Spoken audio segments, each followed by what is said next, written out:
You already know if you're new to the channel, like, share, comment, and subscribe. To all the returning friends and family, you already know it's peace and blessings. Give y'all a little bit of time to tune in case these notifications ain't go out.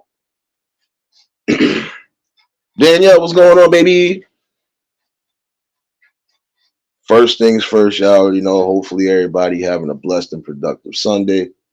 Hopefully, everybody was enjoying their weekend so far. I know most of y'all slowly getting ready for the Super Bowl tonight. You know, some of y'all got bets, some of y'all got events you hosting, so on and so forth. Even some of y'all getting invited out to events. And if you are getting invited out, just make sure you safe on all parameters and just make sure you enjoying yourselves. You're blessed to at least enjoy this whole weekend. Give your praises to the higher power for doing so. And yeah, again, just try to make the best out of today. Appreciate everybody that tuned in yesterday afternoon for the conversation. Definitely was a great one. Shouts to Lady Shay for popping in on the panel for a little bit. Missed it, catch the replay. I was supposed to do another stream last night, but your boy was tired as hell. And as you know, uh, another morning weekend shift. So yeah, I had to definitely rest up for all of that. And see, yesterday was a talk that was needed in general because again, we see what's happening as far as scamming is concerned. But I feel that was a great dust off to yesterday. Again, some of y'all just be careful and just try to be as wise as possible when you're incorporating certain people in your life, whether you know them personally, whether you don't know them personally. Just be careful, and just make sure that person is not on any type of scam time, basically. If you feel you around people that's scamming or feel you getting the gist of certain things like that, you stay away from that so you don't get caught up in that. Again, sometimes all it takes is slightest participation and you'll end up being in the midst of something. Today, just going to be a little bit different. I'm going to chop it up on a few things. Um, Shoot, where should I start first? Oh, you know what? I'm going to start right here. Going back to what I said yesterday about some of you parents doing what's necessary. Yeah, it is time for some of y'all to start doing that again. There should be no reason why your children are being defiant, unruly, and disrespectful, especially in public. And some of y'all will allow it. Again, as a parent, you are supposed to discipline your child, especially when your child is doing wrong. And again, not beat your children crazy like they grown men and women, but you are supposed to discipline them regardless. Because again, there should be no reason why your child is out in the streets while you with them. They falling out everywhere. They jumping, stomping, catching tantrums, doing certain things that you know they shouldn't be doing. Gotta learn to start getting in control of that. Again, some of y'all have become lazy parents. Key word, some of y'all have become lazy parents. Or you just became parents that you don't want to go against. Again, the system that is telling you you shouldn't discipline your children is the same system that's corrupting your children in the first place, whether you believe it or not. Cool gamer, what's going on? Sirius, what's going on, baby? BDB, what's going on, my guy? Like yesterday, I know some of y'all probably heard me saying this little kid was screaming his lungs out like somebody did something to him, just catching a tantrum. Again, even when you got children out there that might have, they might be high functioning, mentally challenged, and so on and so forth. You are still supposed to pay attention to your child. You know,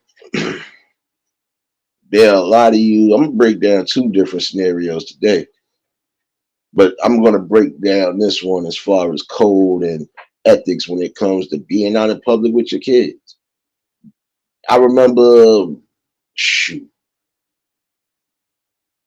think I was maybe 2021. I tried to go apply for the first time. I tried to say, you know what, let me go see what's what. I went to go apply for public assistance, right? Just to see what the hell this whole shit was about.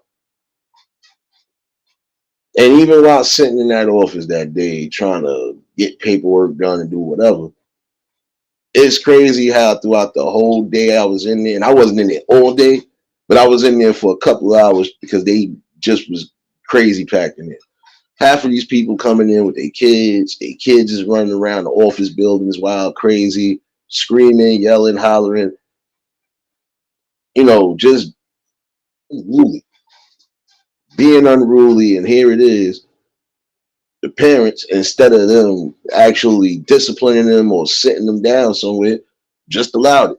It's sad when the security guard got to tell you, yo, you're going to either have to strap your kids down or you're going to have to bring them somewhere and come back. Nobody should have to tell you that about your children. And then for the fact that you got an attitude because somebody is doing a job, that is a problem right there. See, it's sad when, again, you're being corrected on something or you're being checked about something and you want to catch an attitude or play victim. You can't do that. If your kids is over here screaming, pulling down things, doing whatever, you are supposed to check that.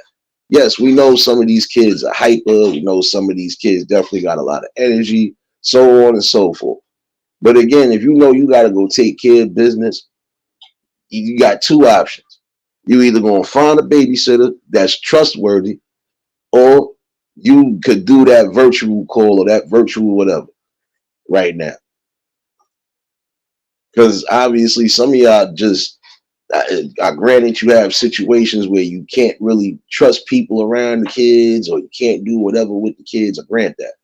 But again, when you are taking care of business, you supposed to make sure your kids is on their best behavior because again, you are being out in public. Your kids supposed to represent you. You supposed to be representing your kids. But in the same token, again, it got to be boundaries. Your children got to know when it's time to be in certain serious situations, they have to calm down. They can't be running wild. They can't be acting like they in a playground because it's not a playground setting. Now, again, if it was somewhere outdoors and you taking care of business, or if it's something to where these kids could be, occupied while you taking care of business, then it's all good. But again, they shouldn't be running around these offices, screaming, yelling, knocking things over, being rude, playing around people, being up in other people's faces, just doing a whole bunch of stuff. Again, you parents got to start paying attention and really start laying down the ground rules for your kids.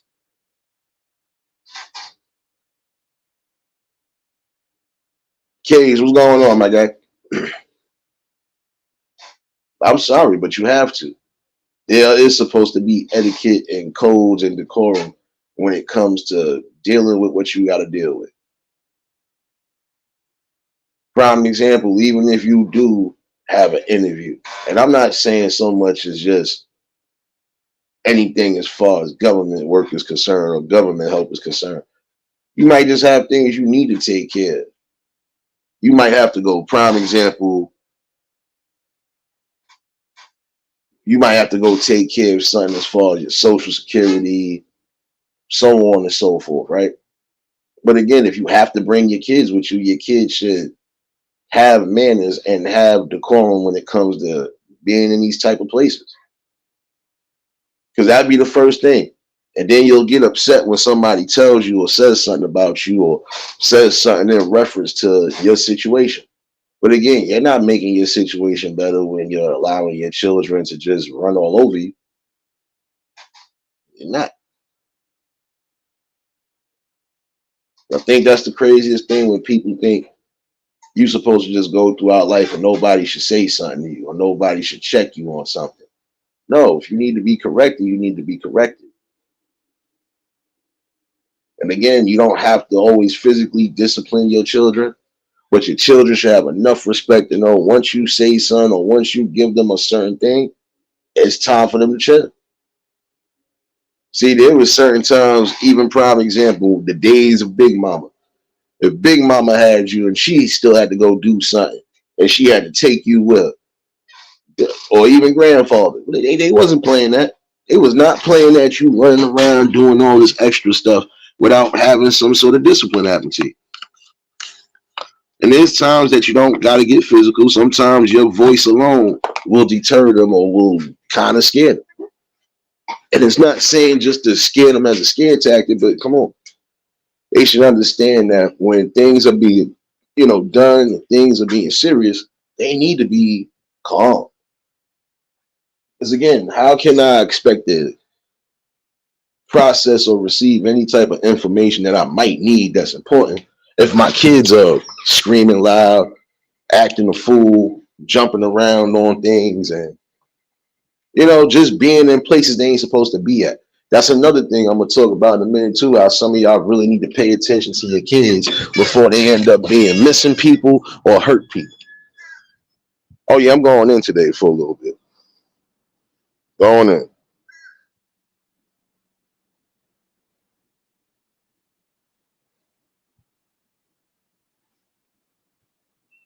This is the problem.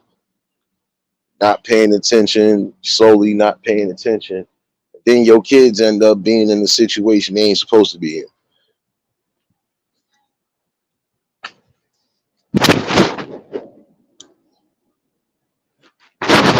And I think that's the saddest situation of it all again. Like, at what point do you learn to get back to the ways of how things used to be done?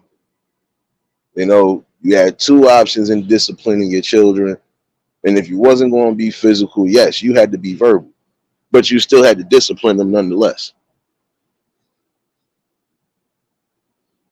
And I wouldn't care even if it was the smallest setting like a supermarket. Again, when your kids is running around, they getting crazy, they acting a fool, they plundering and stuff. Sometimes kids end up taking stuff and you don't even know because you're not paying attention.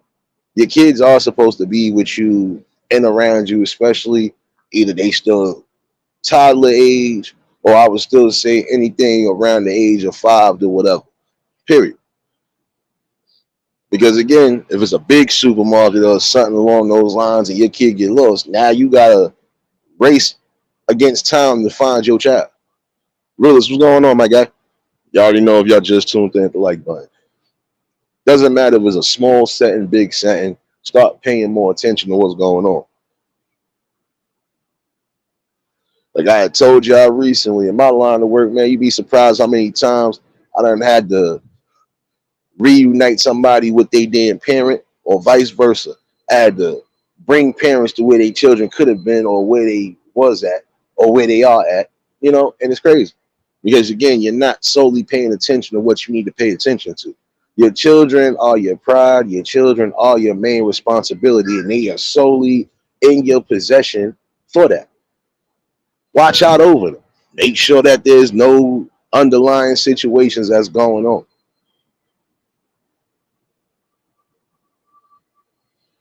I'm saying that because you got to look at the parents who did, quote unquote, lose their children, and they children either still missing to this day, or their children got found somewhere that they shouldn't have been found at. Again, we still have situations happening as far as child abduction and kidnappings. So even in these situations, you're supposed to always keep your eyes visual, even when you're in big places with a lot of people. You know, how many times people done cried, hysterical, damn near had a heart attack because they couldn't find their children. And then when they do find their children, sometimes the first thing they doing is yelling, well, where the hell you was at? Why the fuck would you? Why this is that? Like, y'all got to stop doing that too. First of all, I can understand you're a little excited because of the situation, but in the same token, you don't yell at your kid, curse at your kid, and get crazy with them. No. You just sit down and have a talk with them when it's all said and done. The main thing you should be worried about, and the main thing that you should be happy about, is that nothing did happen to your children. But there's some of you who don't even care. Again, you will sit here and get crazy with them like it's their fault. No, it's your fault because you wasn't paying no attention to them. You didn't give them the plan. You didn't give them the routine of anything. You didn't tell them just in case if we do get separated, this is where we meet up at. That's why it's good to start bringing back that course of plan, that safety system when it comes down to the family again. Because again, if something does happen in a situation, even if you're unaware of it, at least y'all all know where to go at. But again, I feel your children are young like that. You should be watching them regardless. Tanya, what's going on, baby? You already know if y'all just tuned in, hit the like button.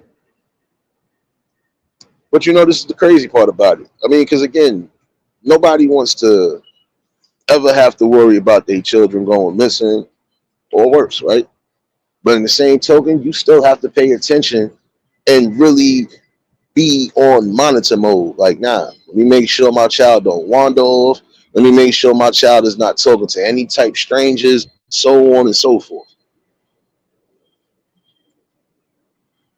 Because in this little crazy society that we got going on now, like I said, it's too much going on. It'd be your luck you decide to not pay attention to your child wander off, and now your child is another victim of being kidnapped, or you know who wants that? Because again, that don't go well. That don't sit well with anybody. Again, that you didn't do what you were supposed to do. Pay attention.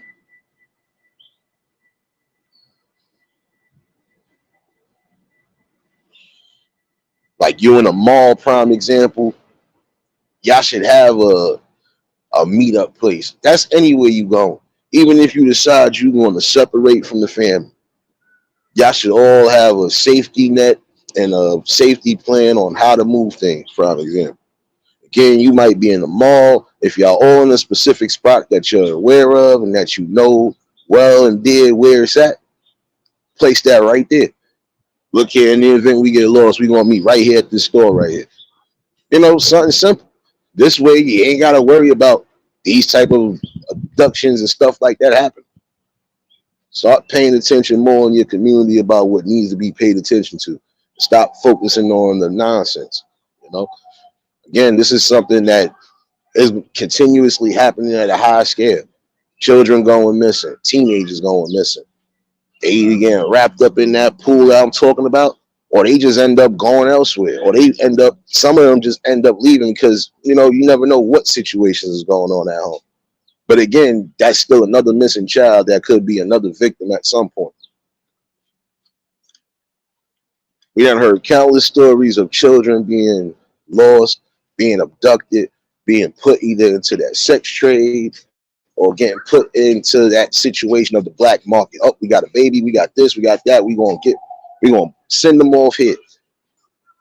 And that's the worst. Again, you bringing life into the world. You're supposed to be solely responsible for making sure that life, doesn't get corrupted.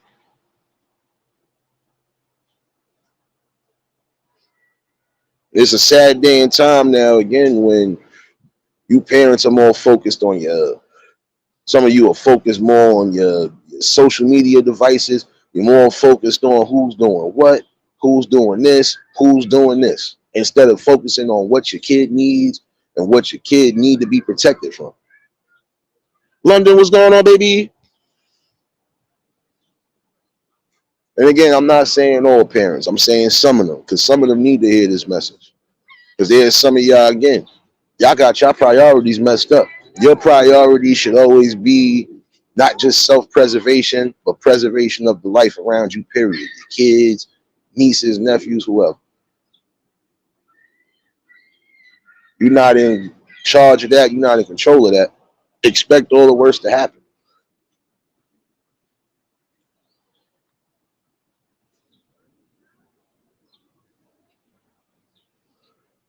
Again, you parents are going to have to start really being like security cameras when it comes to your kids. Even when your kids is becoming teens, preteens, all of that, they got their friends, they got their little groups that they like to hang with, so on and so forth. You have to be solely responsible for making sure that your child is safe, whether they out and about, and making sure that they come home safe.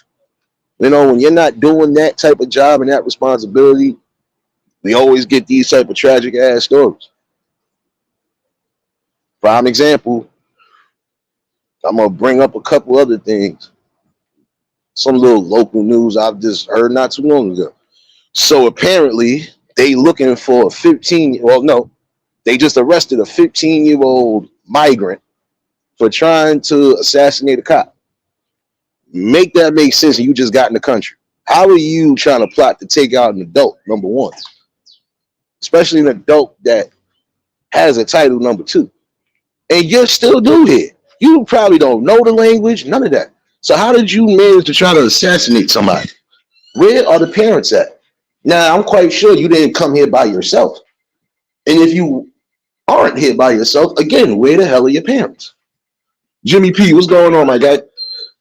Like, that's the question. How does that even circulate?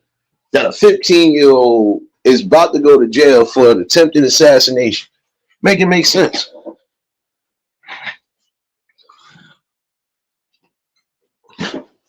You know, and this is the thing right now.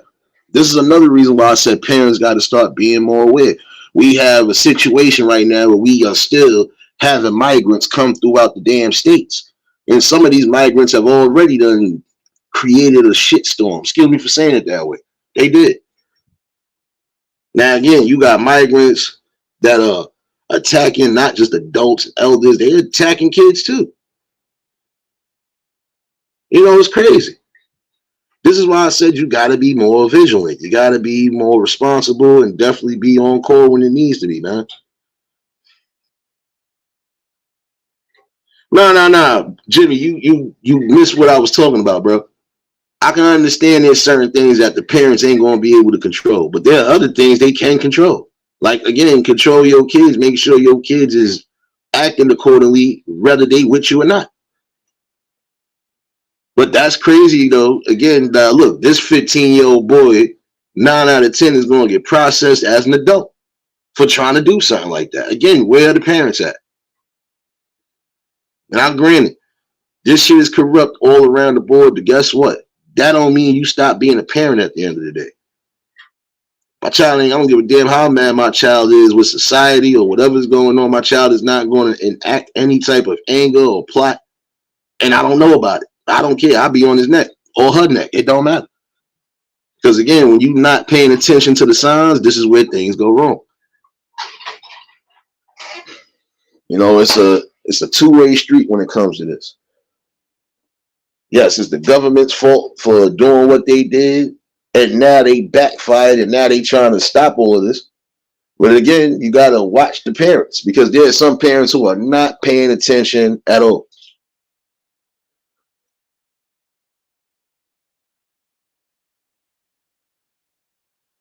Oh, all right. Well, shoot, you just told me that. I didn't fully read the story because I had to start this live, but it had popped up on my phone not too long ago. But see, again, where the parents at? Like, if this ain't your first rodeo, you 15. There should be no reason why this is your second time going around some craziness. What are your parents doing? Just like with the boy, just like with the boy recently. That look, now his mom's pops about to be in jail for giving you a gun, right? Again, what are you essentially setting your kids up for? Are you setting them up for greatness or are you setting them up for failure? This is why I keep bringing that up. Some of y'all are not doing the necessary steps. And then guess what? It's only working in the benefit of these establishments. Okay, you're not going to be in control of your kids. Your kids going to have a nice little bed and a nice little whatever right here with us. Makes no sense, man. It makes no sense that here it is. These young ones have the minds of killers, in my opinion. It's not right, man. Oh, see, you wild out there. See, this is what I'm saying. This is what I want to say. There's some of you parents who have to realize that even if you're going through a struggle while raising your kids shouldn't be thinking about these type of drastic steps or anything just to get some money. Now, again, this is a different situation because this is a whole person coming from another country, but you're still doing the same shit. It doesn't matter where the hell you at, doesn't matter where you coming from. If you are not trying to make sure that your kids succeed in life, you drop the ball altogether. Drop the ball altogether. Because there should be no way my child is thinking about trying to rob or even harm somebody just for something that they think they need or they desperately want right now. And some of it don't even be needs. Y'all be desperately wanting it. Y'all don't be needing it. Because if you needed it, trust me, you would find a way to do it without having to do as much. Man, listen, I done heard that they done gave out these little debit cards for these migrants that are here right now. And they supposed to be working like how the food stamp cards and stuff is working. Come on, man, you gonna stop pocket pressing, man, realist, man. Listen, that's why I got little roofers out here, man. I knew you was gonna do something. I knew it.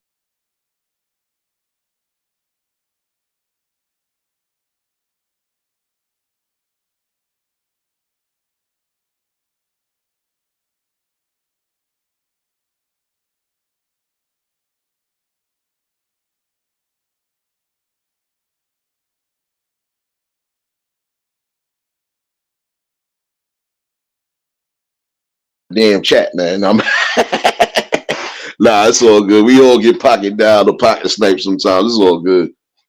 No, but again, it doesn't matter where in the atlas you at. You got kids. You supposed to make sure your kids are growing up to be the best possible products and citizens in life. You shouldn't be raising your children to harm and even hurt people far worse than anything just because you want to come up. Prime example, like I said, I just watched a whole migrant lady with a baby strapped to her selling candy. She ain't robbed nobody. She ain't get violent with nobody. No. She kindly just did what she did, you know? See, look, even in your countries, you know damn well y'all had some way to hustle without having to hurt nobody. Find ways to do that. What's the question, Jimmy? Come on, man. Come on, man. But you notice this is crazy because, again, there's some of y'all who are doing defiant acts and criminal acts in front of your children. Like, y'all remember a couple of lives back, I told y'all, um, his dude with his girl, his baby, you know, and even the damn dog. And this fool was about to slide up under this road gate to grab something he wasn't even supposed to be sliding up under for. And lucky I was sitting outside. And I was like, so you really about to risk your freedom for something that you could just go try to get yourself? Come on now. Like, y'all be doing the most illest things in front of your children and giving them the ideas that this is okay to do. That old saying about curiosity killed the cat. Oh no, it's truth to that. There's truth to that. Because some of you like to be nosy and it be at your own cost. This is why I said sometimes y'all got to stop playing monkey see, monkey do. Think about it. Them kids is watching you. You out and about with them in the public. You doing certain things. They're watching you. They're observing you.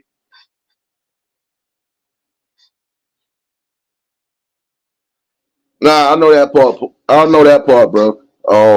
Because look at it right now. Some of these migrants actually did get some of these jobs that the people that been here act like they couldn't get. I'm sorry, it's the truth right now. There are people that are saying ain't no opportunities nowhere.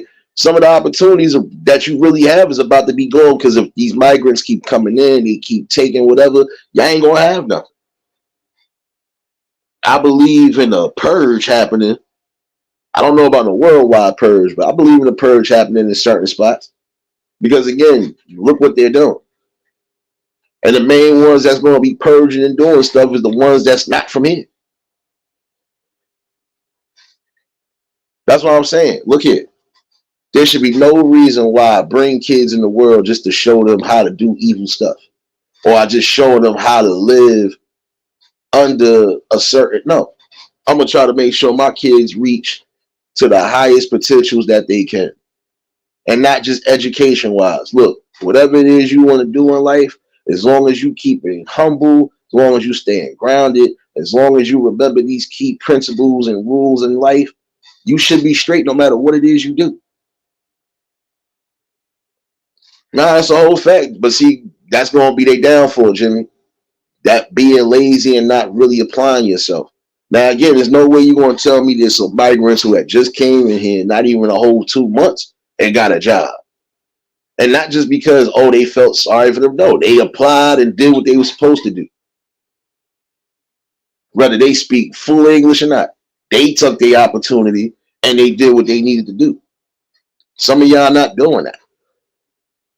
Again, you are showing the worst type of things by not showing these kids that, look, this is how life really is. At some point, you're going to have to start working, or you're going to have to just start doing things necessary again to better yourself. And again, it shouldn't come at the cost of harming somebody or even unaliving them, basically.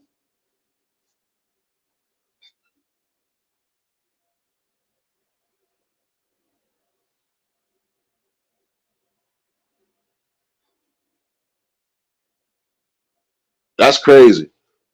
Nah, I ain't hear that. The last thing I heard about anything, I know they just recently had the funeral for the 14-year-old boy that got killed in that. I think he got hit by the car in Canarsie and stuff like that. I know they had his funeral recently. Um, this is what I'm saying.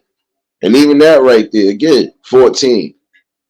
You did something that you know for a fact is gonna be a downfall in your life. You might be running now, but it ain't gonna be long before they catch you. And they don't play those games when it comes to specific states like Texas, New York, any of that. A murder is a murder, and guess what? You are going down immediately. Ah, shoot. At some point, he gonna yo listen. At some point, Jimmy, he gonna end up getting locked up because again, it's only gonna be so long you can run. And if they don't find him at all, like not even a trace, that means he got caught as far as the law of land in that karma. Because I always believe when you do certain things along those lines, you done took innocent lives, your karma comes back. Now you got three different sets of blood on your hands, basically. And you didn't even necessarily have to do that. The dad deserved to be locked up because, again, if you are going to assist your children in crimes, then you deserve to get the same punishment. It's just the same way, like if you allowing your kids to be a menace and a plague in the society and you ain't stopping it, you deserve to go to jail. Sorry, you do. Because what do you actually do? You just creating them just to cause chaos and havoc throughout the world? Nah. It's supposed to be, again, bringing them into the world so they could grow, learn, and be something productive. And trust me, I've always believed that when certain ones don't get caught at any time frame, 9 out of 10 they ain't alive. And if they are, they knew how to hide well, and they hiding, or they could just be indoors. They ain't trying to come out. Now, guess what? If he did leave the country, you better hope he's not an international threat. Because trust me, they always put people on that international list, especially when they know they dealing with people, whether it's domestic or not. I think they just put somebody from out here in Brooklyn on the top 10 most wanted list. I forgot what he did, but for you to get put on that list, that means you definitely was just doing a whole bunch of stuff you didn't need to do.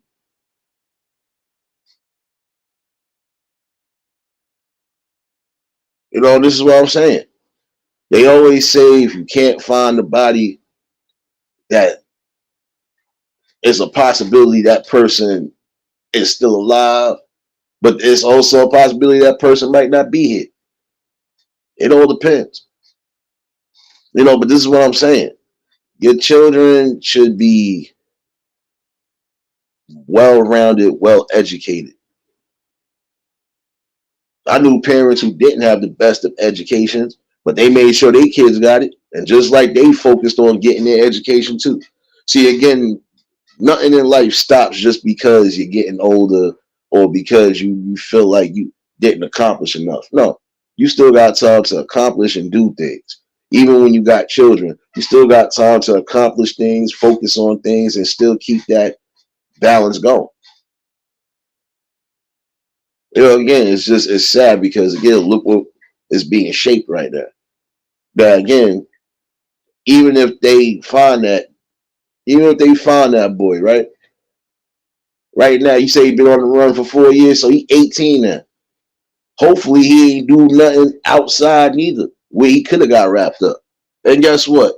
If it's a situation where it's like that, they will extradite him. They don't matter where he went to. He will get extradited.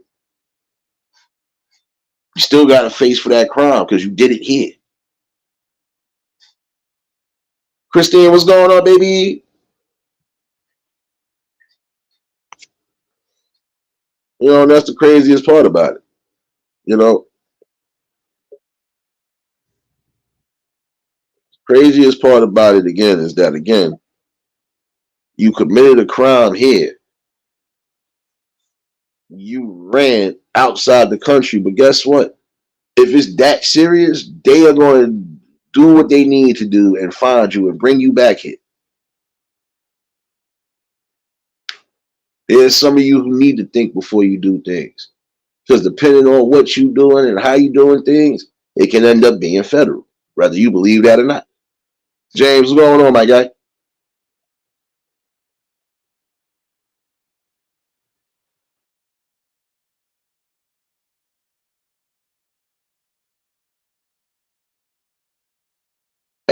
And again, it's like what is being taught to these kids that they feel like they have to do these type of actions at that age.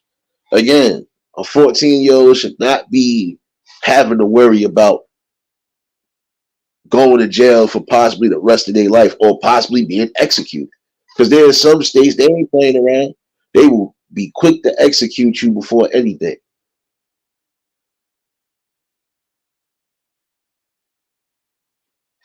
It really is time for people to start being more on board and more focused on what they need to be focused on.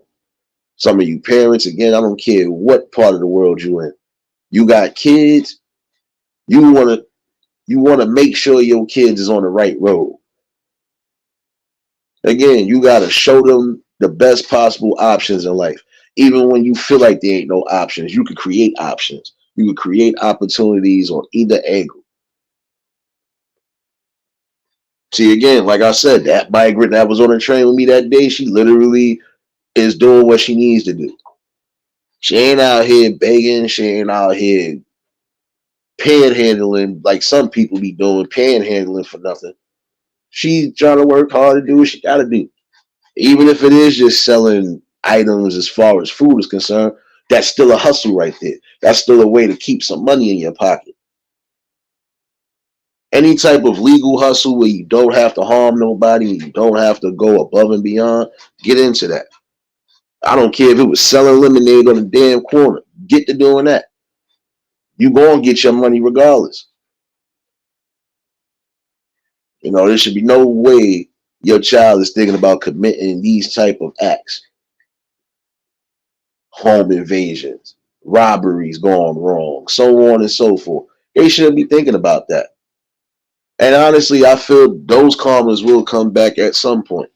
Because if you're still running around, you're still doing what you're doing, and you don't care, even if got a fair warning, basically, then prepare for what's happening or prepare for what's going to happen. Because at some point, like I said, I believe those karmas come back. If you don't get arrested, you won't be resting. I'm sorry to tell you that way. You will be. Because again, that's the most selfish act right there is trying to take somebody out just because you want something that bad and that desperately. You have things in life that you could work towards and even gain, but you need to get up and gain it and do it. And again, even if you need help, go try to get you the help possible. Sorry, but it doesn't make sense at all that again, there's a whole bunch of people who will be going to jail in the next few or whatever, and that's because they not caring. They not caring because the people around them ain't caring. The people around them ain't trying to show them that there's a better way to do things. Now, some of these people might actually listen. Some of these people ain't going to listen. The ones that are going to listen, Those are the ones that seem to always get some sort of backlash. Look here, I'm going to say this again. If you are around negative energy, if you are around energy that doesn't want to see you grow and succeed, you need to get away from it as soon as possible because that's going to be not just your downfall, that's just going to be something you ain't going to be able to live with, especially if you already gone far. And again, at some point, your conscience will eat you. It will eat you. You will be having those cold sweats and those dreams. You will be having a little bit of everything that some of these people have said they have come across the minute they decide to go above and beyond. And then guess what? You still got to see that person's face every time you close your eyes, every time you wake up. At some point, it's going to drive you crazy. You keep seeing something that happen. Earth, what's going on, baby?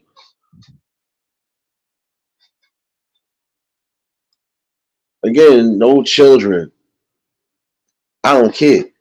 No children under the age of 18 should ever have to worry about committing these type of acts. But again, when they're not being shown and not being taught anything outside of what's already soiled and taught, this is what you're going to get. You're going to keep getting these constant reminders that the world is messed up. No, let me take this back.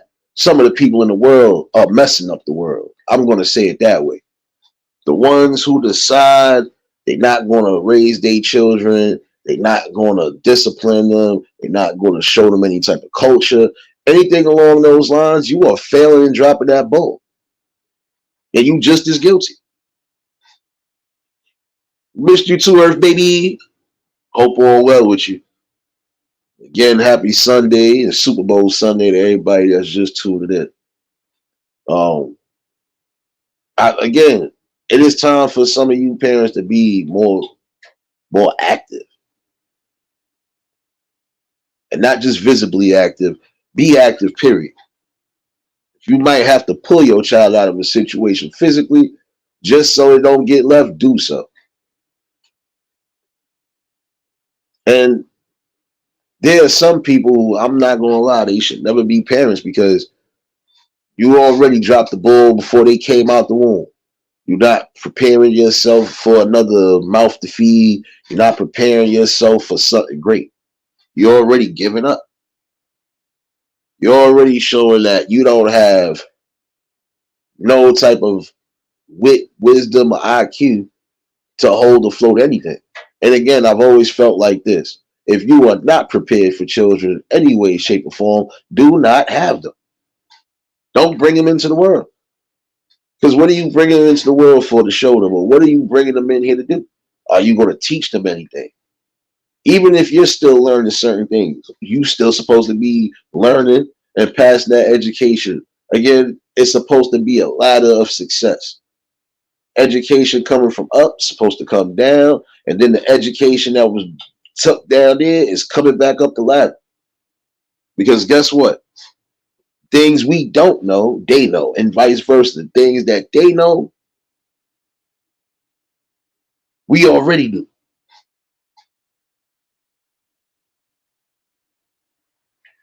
I hear you, Jimmy.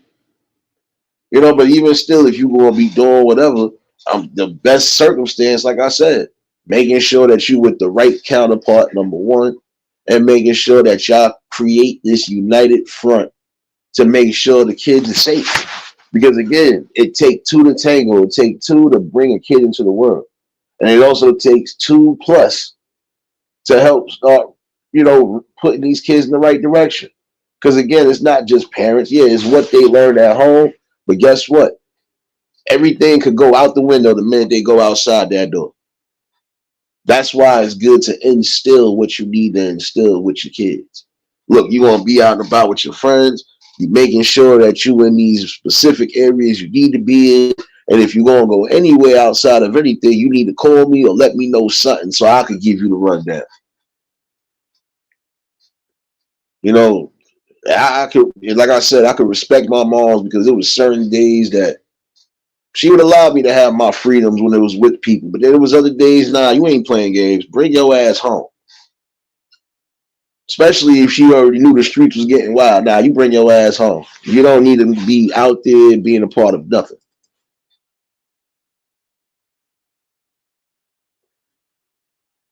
No doubt serious, baby.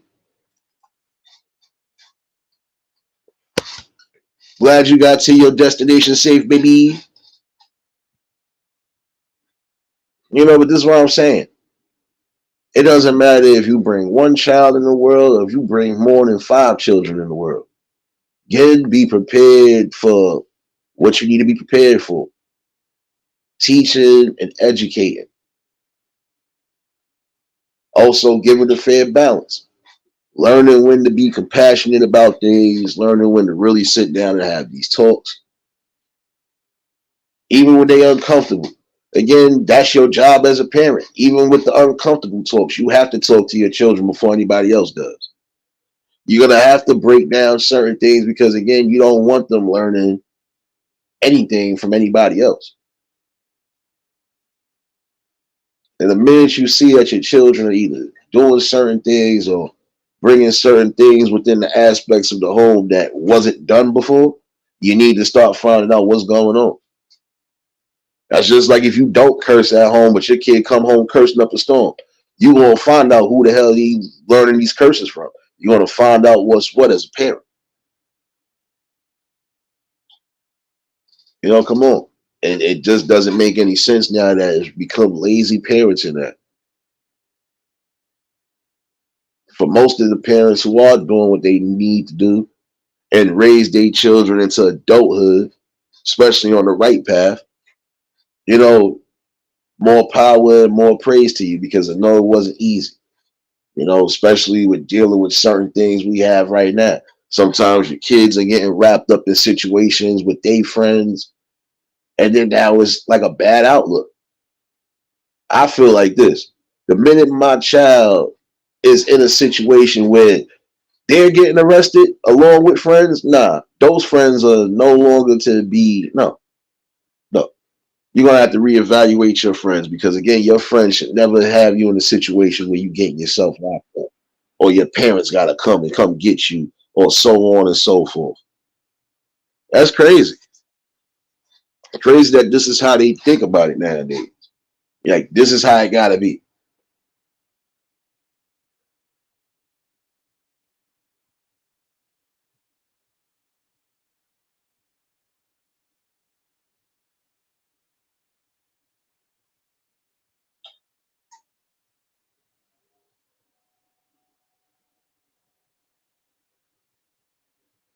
This is what I'm saying. Like, when do we get back into this situation again of bringing the best out of what we brought into this world? Again, if your kid ends up getting arrested around a bunch of your friends or a bunch of their friends, something is wrong. You need to investigate. And not saying that everybody in that group probably was in the midst of whatever, because sometimes it'd be some people just getting caught up when they being around the wrong people. I've seen a situation where it was like 10 kids that got arrested. 5 of them they let go because 5 of them just happened to be on site as they other friends was getting ran down on. So again, be mindful of the people that you incorporate in your life on all angles. Because if these people are doing things outside of what they shouldn't be doing, guess what? At some point, you gonna be a part of that problem. And you will be. Because again, decisions that you make in life, they solely revolve around you. They shouldn't revolve around feelings and just fake justifications. No. If my child was arrested, my child got into a situation where I had to come out and be a parent and really had to do some work, or just no. My child needs a talk, number one, and then we gonna get down to the bottom when we gotta get the bottom. And that's it. Now again, if you was with the wrong type of people and you know what they doing, you should have enough sense to say, all right, I'm gonna stay away from that. My parents already told me if these people are doing this, I gotta just fall back. But again, there's some of you who are scared to do that because you think, oh, just because you might have to exit some people out your life, that's the end of the world. No.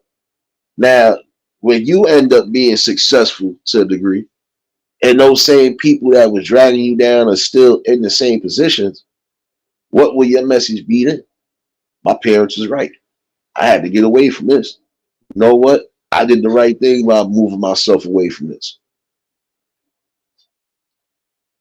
Sorry, but this is something that, again, in my opinion, it has to start being more suppressed again. It has to be more suppressed because there's no way you're going to tell me you're just going to allow your children to walk all over and do whatever, and you as a parent don't do nothing. Or again, you as the parent are being a part of the enticing of criminal activity. Like I was telling y'all the other day, you have some situations and stories where some of these people who was in the game doing whatever they was doing, family basically pushed them into that life. They didn't give them no other options. Nah, you gonna get out here, you gonna hustle, you gonna do this, you gonna do that.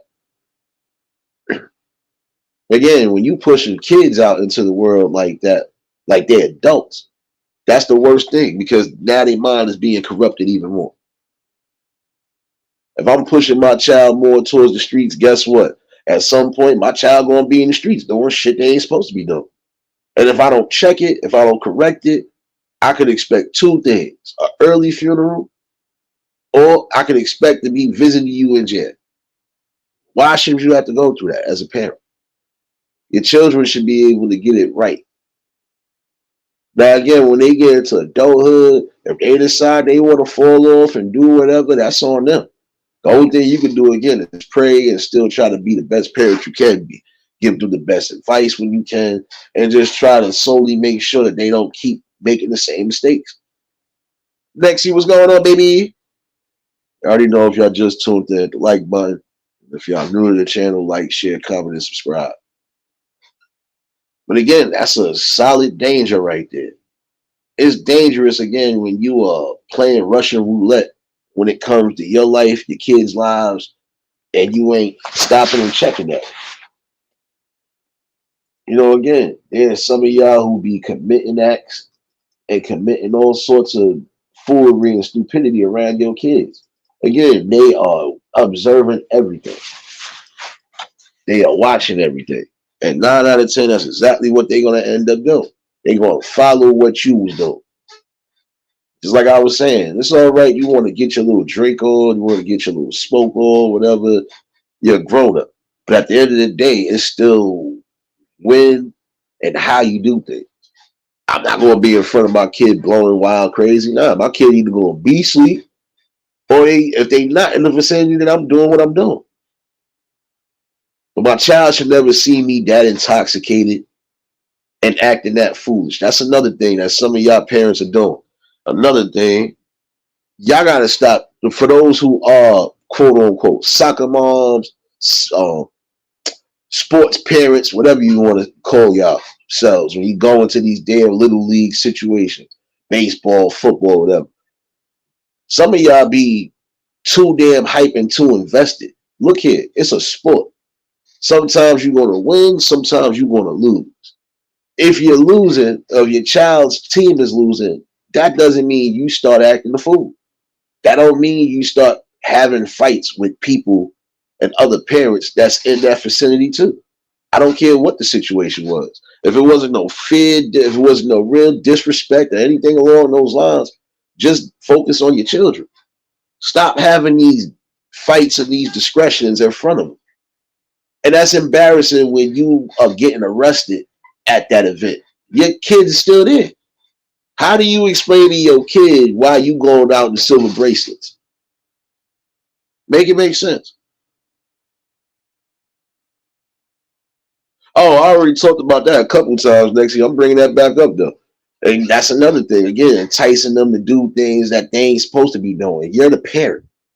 That would be like me enticing my kid to go out there and have all these type of sexual experiences unprotectedly and unsafe. No. What kind of parent would I be? Again, there's certain things you should never present around them. I don't care if you're still doing these things. You shouldn't present around them. There are some kids who have been traumatized. No kid should have to wake up and see their mother, father, or whoever that's in, you know, whoever has them or guardianship over them, they shouldn't have to wake up and see they parents or they whoever looking half stone, looking like they about to collapse, looking like they having a seizure. None of that. That traumatizes people because they don't know what the hell is going on.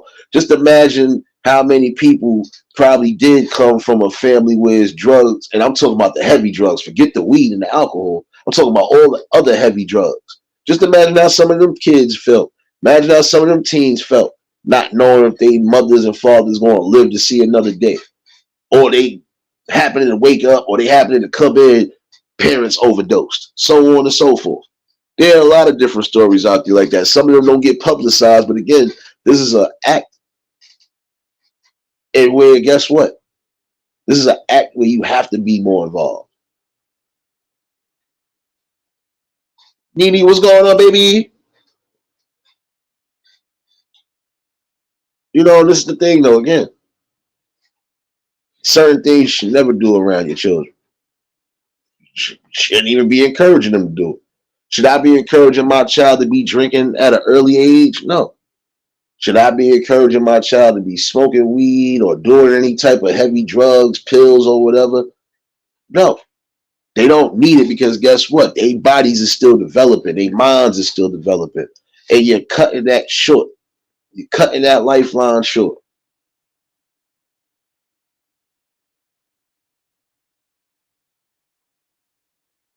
Yeah, next year you'll get stuff like that. I'm telling you, there are some situations like that. The parents want to be that involved with their kids, and that's what they'll do.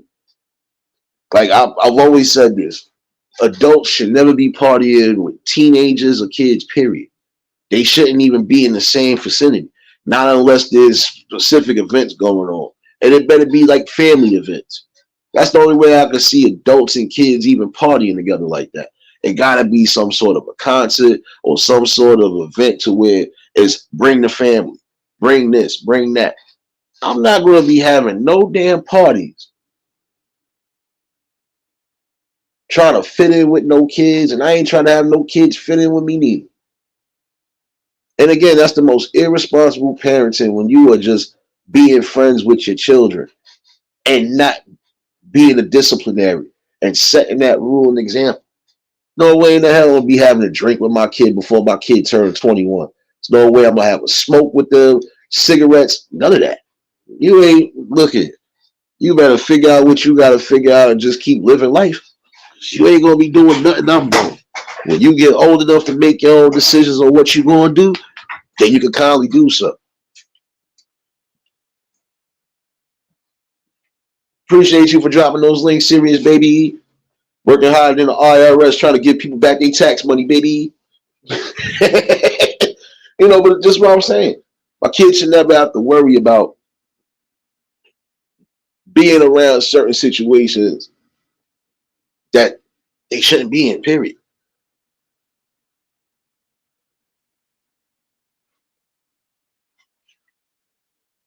My kids should not be worrying about catching a robbery charge or just going out there committing robberies.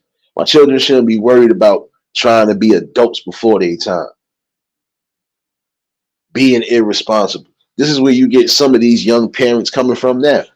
Parents not being responsible, kids being too fast and sneaky. They learning certain things outside the home, which is making them do certain things. Who on that?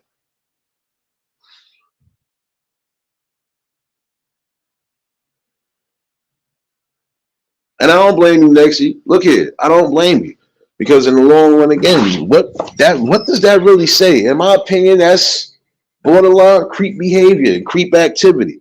Because no grown up again should be even amongst the kids like that. Kids shouldn't be trying to party with the adults neither. So I'm saying, like, where does the boundaries really start being met and placed at?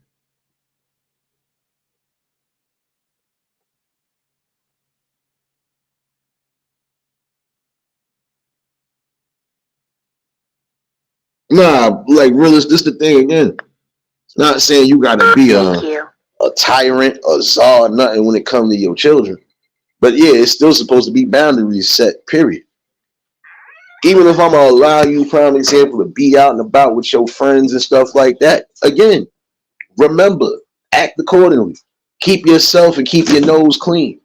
Because I don't want to have to be coming down to no precinct to pick you up, and I definitely don't want to come to no coroner's office to identify your body. That should be the main thing most of these parents think about. I'm not trying to come to pick you up from jail or come to see you in jail, and I ain't trying to see you in the early grade. Get it together. Mayhem, what's going on, baby? Appreciate you, appreciate you. You know, this is what I'm saying. When you have talks like this, sometimes people try to scoff it off like, they don't know what they talking about it. Oh, you ain't. Look here. It's just common sense. You want your kids to be the best. You want your kids to raise for higher expectations. Then you have to give it to them. You have to give them that option. Christy, what's going on, baby?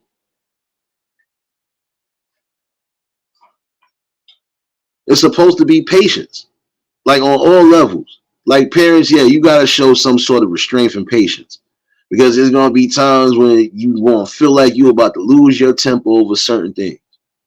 But again, the main focus again is making sure your child is safe and making sure your child never makes the mistakes that don't need to be made.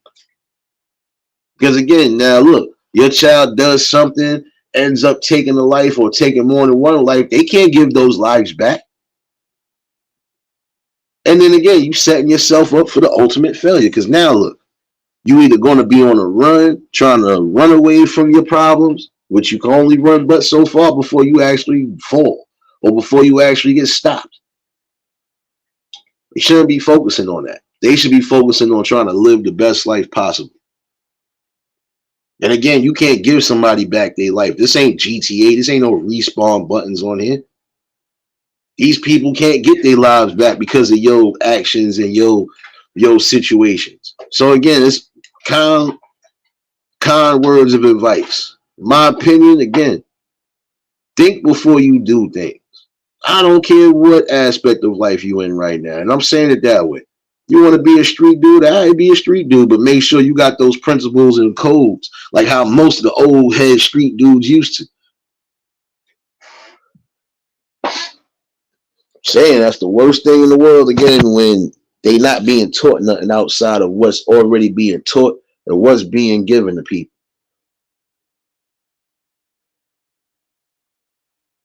That's what I'm saying. Some of these quote unquote learned behaviors and everything else it need to be unlearned. Need to be overturned and it definitely needs to be reversed because look what's going on there. It's getting worse and worse now. And again, essentially, what are you saying about yourself as a parent if you're not doing what's necessary, if you're not setting the guidelines, the rules, and you're not just setting the right examples? Again, you want to live your life, you can live your life even after you have kids. Yes, you can live your life. But in the same token, too, you got to remember, you can't sit there and just allow them to overrun anything. And you can't allow them to basically toss their life away for something that was nonsense or that didn't have to be done. Like when I told y'all about that 18-year-old about to basically sit the rest of your life in jail for unaliving a college student trying to quote unquote rob him. He ain't even have no money. So why did you even pull the trigger? You gonna do what you gonna do, and I'm not even condoning it, but you gonna do what you gonna do. Nobody should be harmed. Nobody should have to worry about injuries or not being here no more. Because again, you got to think about the bigger picture. These people have families. These people probably are well connected, well loved in their community, and well respected. And sometimes people are not going to want to hear that. Sometimes in those situations, they gonna want a body for a body. And I mean that in certain situations, they gonna want a body for a body. Like what I was saying about the stalker that killed Selena. If they let her out, she's still gonna have to watch her back because there's still people from even back in the day that still want something done to that woman. And it's sad because again, look, it's a woman, but it's still you chose what you chose. Harry, what's going on, my guy? I ain't even people pop up in here. My bad. Something y'all need to think about, man. I hear you, Kristen. Get that dog food ready, baby.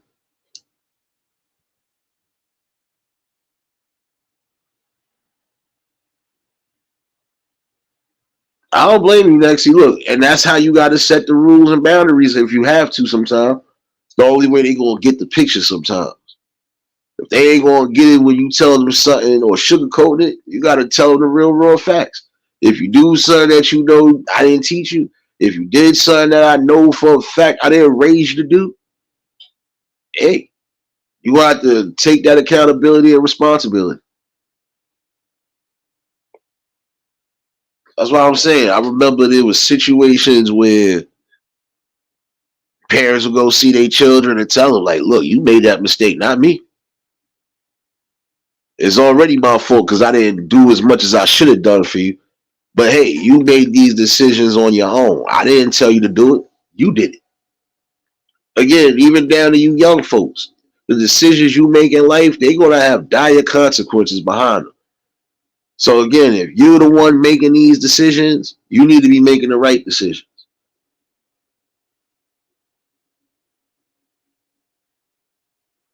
Here we go. See, you want to make sure that they good so they don't end up like people like this that just came in here and got sniped out the chat. Pest. And oh, not just pest. You don't want them to be leeches. You definitely don't want them to be awkward, socially awkward, weird, or any of that.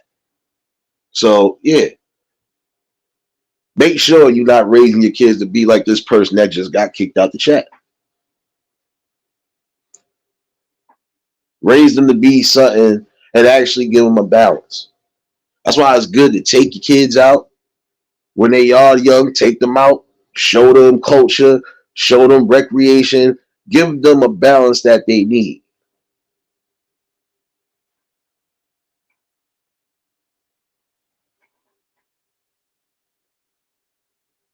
If you don't, you're going to get people just like this that just got sniped out again, coming in here being rude and disrespectful, or just coming in here trying to be a part of something that they don't need to be a part of. So, hey, you know,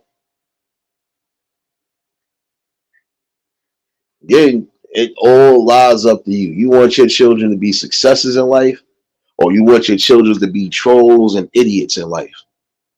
That's up to you, man. I can't give nothing else outside of what I was given. Some advice that was needed and awareness that's needed. Again, you parents, get in charge, get in control, and start doing what's necessary for those kids.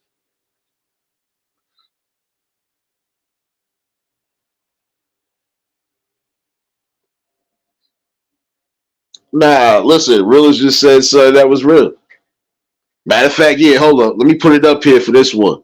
Yeah, I gotta put it up here for you because you a whole bozo right now, for real. A whole clown for trying to come in here. And again, you are going for women. If you have a problem with me, how hard is it for you to be an adult for once in your miserable ass life? Come say what's on your mind. Now it look like we both sniped them at the same time. As I seen the name, get your ass up out of here. See, that's the problem. You don't want kids being raised like this sorry son of a b that's just being a pain in the ass every day. It's 2024. Nigga, grow up and stop trolling. If you have something to say to me when that link is dropped, come say something to me. Other than that, stay in your little pamper infested ass basement and chill out. You want to watch the show? Watch the show. Don't come in here trying to disturb nobody. Ain't nobody going to your house and asking your mama to put feet in her mouth, right? Ain't nobody asking your mama to come out here and come lick something for a little dollar, right? Don't come in here with that stupid shit again, because you'll get your ass chopped up.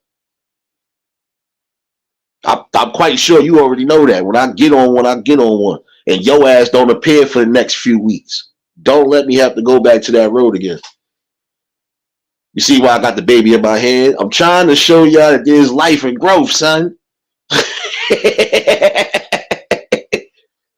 Yeah, man, I'm saying. This is one thing you don't want as a parent, even when you get older. You don't want your children being unaccomplished losers like this. And this is a whole loser right here. Because if you was actually some sort of a winner, if you was actually a fighter, you wouldn't be fighting to be stupid over here every day to try to disrupt something. I'm gonna need you to definitely like fall back for the rest of your life. Oh shit. Hold on 1 second, y'all. Hold on. I gotta put some respect on this. Oh shoot, I almost messed up. I gotta put some respect on it. Gotta put some something on it. Hold on. Hold on. Oh yeah. And he can take one of these too.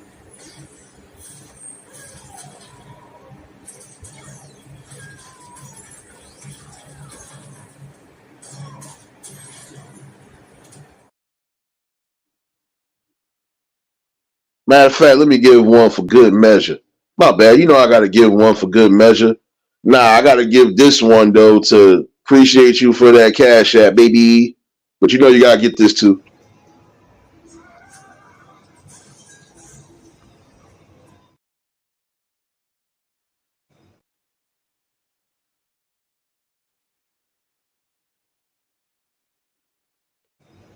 You know you gotta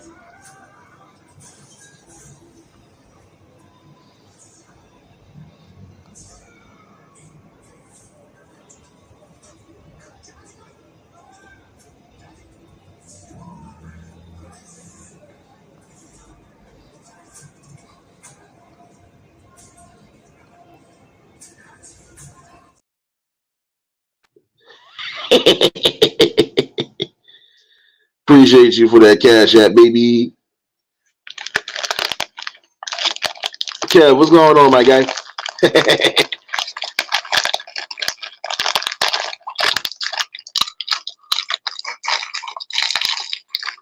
Yeah, some very unfiltered at times. But I don't always gotta be unfiltered. I could kill you without having to kill you. Oh, my fault. I could unalive you without having to unalive you, basically. Um, because nothing is being written away from the facts that I'm saying. When you're not being actively active in your kid's life on all aspects, there are things that you will miss, and there's things that will definitely become their downfall, and it could be yours too. Yes, I'm eating some sweets. I'm technically on lunch break now. Yeah. Good old fruit snacks, baby. But this is what I'm saying though. There's some people that again, when you're not paying attention on all angles, your kids will be the victims. And why should your kids be victims of society and just victims of miseducation and growth? My bad, I'm about to mess up these fruit snacks some more. Hold on. Oh, fruit snacks, baby.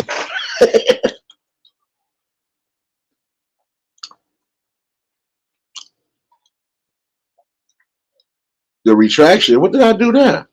Oh, my bad, my bad.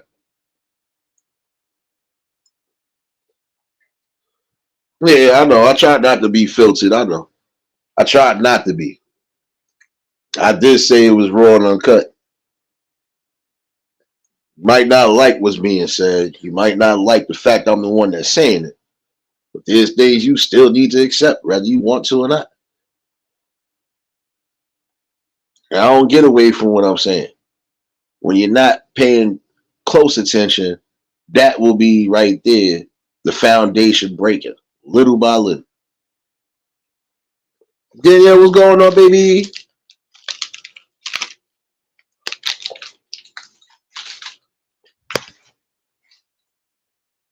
See, again, you want your kids to be successful and not either living in your basement or leeching and freeloading or just not being anything in life.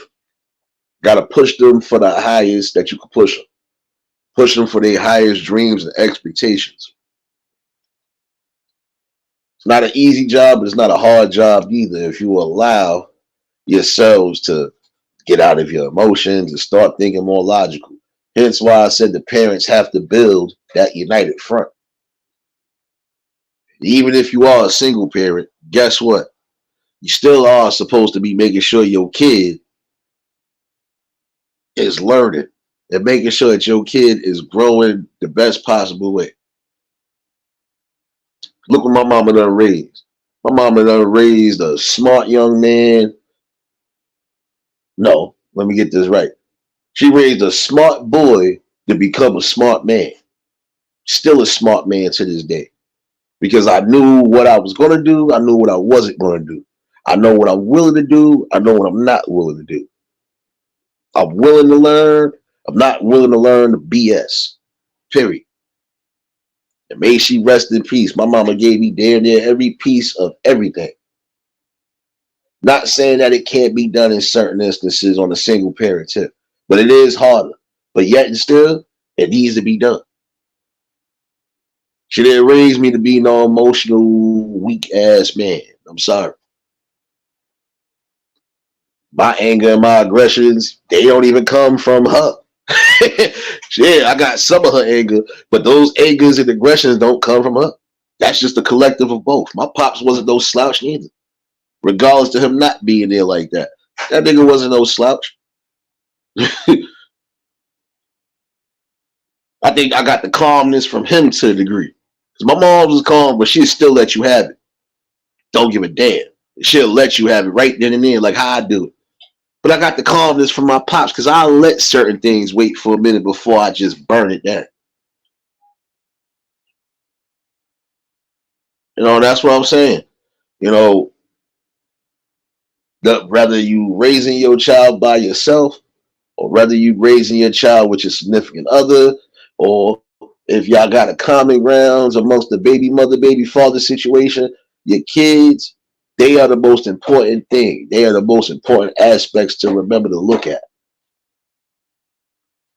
Because how do you expect them to do anything in life again if you're not setting a blueprint for them? And I appreciate you, Nexie. I appreciate everybody that's been here and still being here. Like I said, we gonna have days when we having real talks, and you might get some real ignorance coming in the damn chat. But I ain't gonna be doing like how I was doing last year. Like I said, they barely get aired here, and when they do, they gonna catch one of those little nice, delightful videos.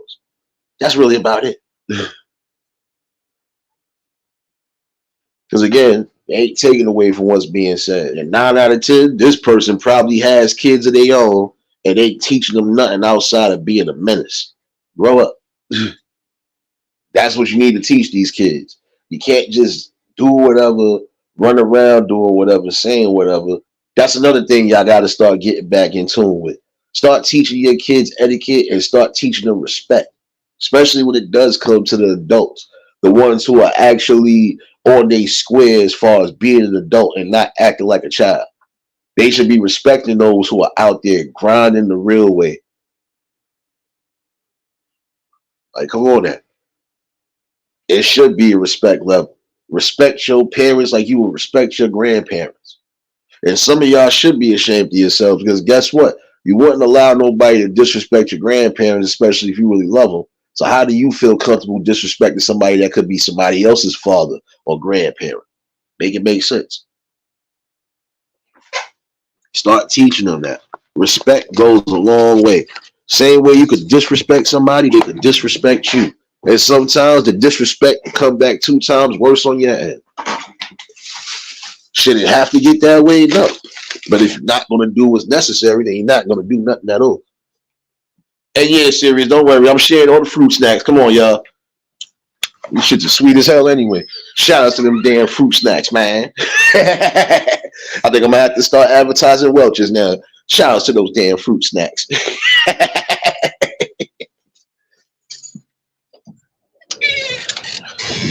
It looked like it's ready to pour down. But could be wrong, though. Could be wrong.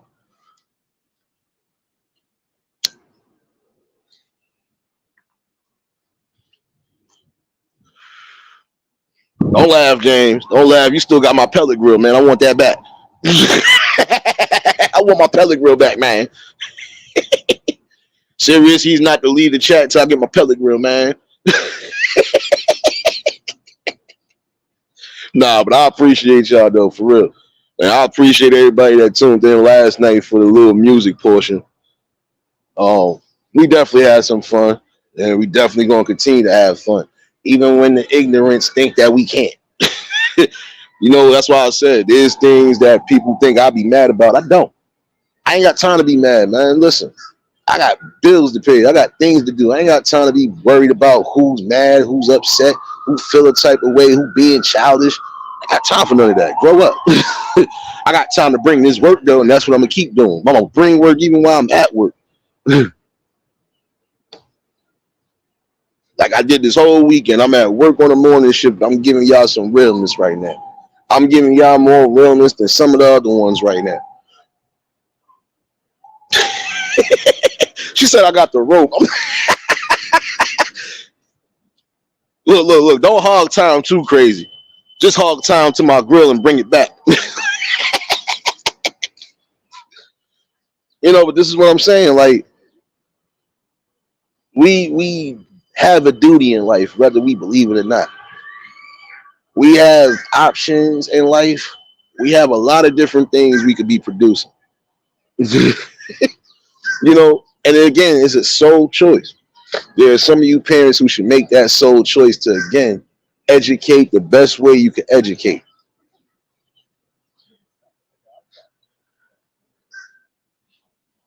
Uh-oh, I heard one bird. Uh-oh. Is that a crow? Yep. Two crows out here. Uh-oh. Something ain't alive out here. We don't get too many crows on this angle, especially this early in the day. Kind of think about it. Hold on. Oh, no, it's not a hawk. Never mind. It is a crow. It wanted to look like a damn hawk right now. You know, again, like, start being more mindful and more, you know, be more careful of what you don't. Again, parents, start paying attention to your children. There'll be, like I said, that little key piece that you miss out on, that will be the downfall for all of you. You never know, it might be. I always believe that part too for some reason. I'm not a superstitious person like that at all. But I've always believed that. When I've seen stuff like that, crows being in areas that they ain't known to be in, something happening.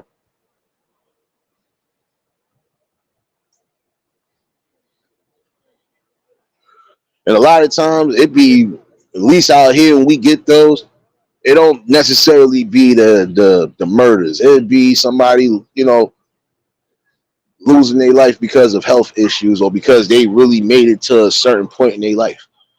You know, give me 1 second. Give me 1 second.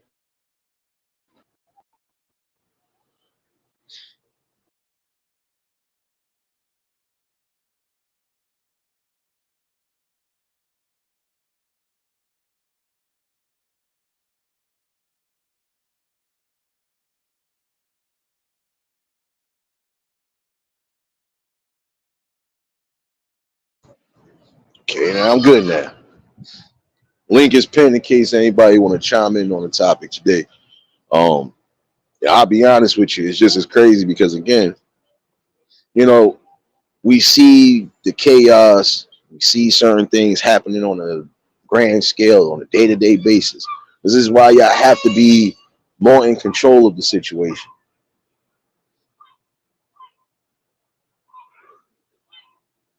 You know, again, something to think about.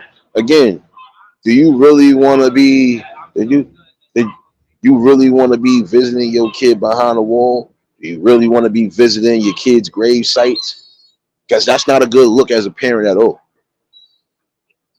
The goal when you become a parent is to make sure your kid exceeds in life, succeeds in life, and even when you long gone, that they keep on succeeding and growing the best way and keeping the generational found, you know, the generational foundation where it need to be at.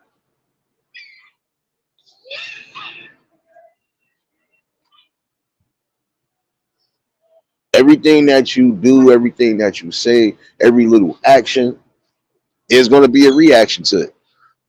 And again, if your kids is on the opposite end of it, it's going to be worse. Kid you not. Again, that should be any parent's worst nightmare. But in certain instances, these parents ain't caring. They ain't showing that they care. They don't care if they kids. There's some people out there that don't care if their kids get arrested or ever come home. And that's sad when you're on that type of thinking level and you're bringing more kids in the world. You want your kids to be better than you. Even if you are in a great position, you want your kids to reach for better. Look, you might think I'm good, but you might want something better than what I'm doing. That's what you're supposed to reach them for. Like, look, you might want something better than what I'm doing. Even if I'm doing something good, I could be running a $1 million a year or $1 million whatever business, basically. But that might not be something you want to do. You might want to do something else that's going to be beneficial on that lines for you. But I'm showing you a blueprint of how to do it. You're going to have to work. You're going to have to do something. You're going to have to start from somewhere if you want to be somewhere. Whether you want to be your own boss or whether you want to do whatever, you're going to have to start somewhere.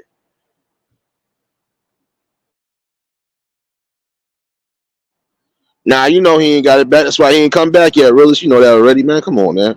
You know that, damn. Come on, man. They always come in here just to be foolish. And again, you just want to be foolish amongst the women. Step to the man, son. And again, appreciate you for dropping those links, serious baby. Working hard in 2 Chains on his next album, baby. You know, this is what I'm saying. Again, you want to be one of those not so much a successful parents. You want your kids to be successful. You know, you want your kids to have the best possible options, the best possible tools in life. So even if, prime example, they might have been doing something, they decide they want to go and do something else, they are prepared on all levels. They prepared financially, they prepared education-wise, and they can just get the job done. You don't want to leave your kids out here and they don't know nothing. Not nothing. Like you just going to let them be to the wolves with no sort of education. Sorry. That's the most selfish thing you can do is bring these kids out here just to not do nothing with them.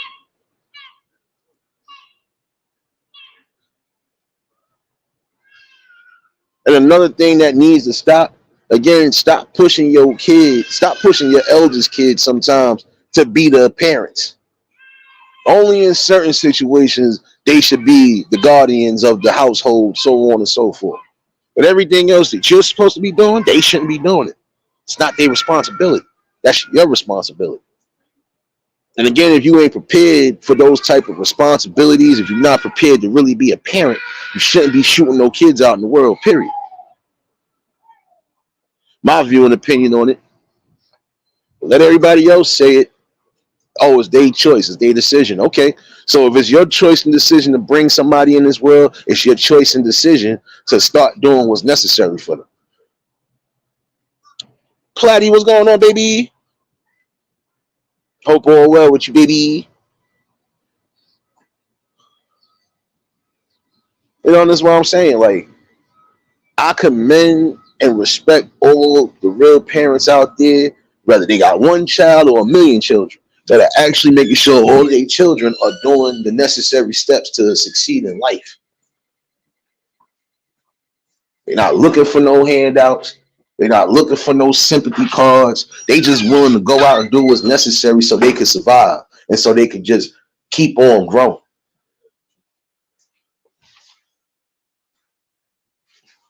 The minute you don't start getting on board, the minute you allow your kids to just run over and do everything, that's when the problems will continuously keep happening. And again, they need to have respect, even when it comes down to you, the parent. Your children shouldn't be talking to you all wild crazy like you the next kid or the next grown up in the streets. Let me would have talked to my moms or said some wild shit to my moms at any age. I'd have got punched all the way the hell out. Why? Because again, respect at the end of the day.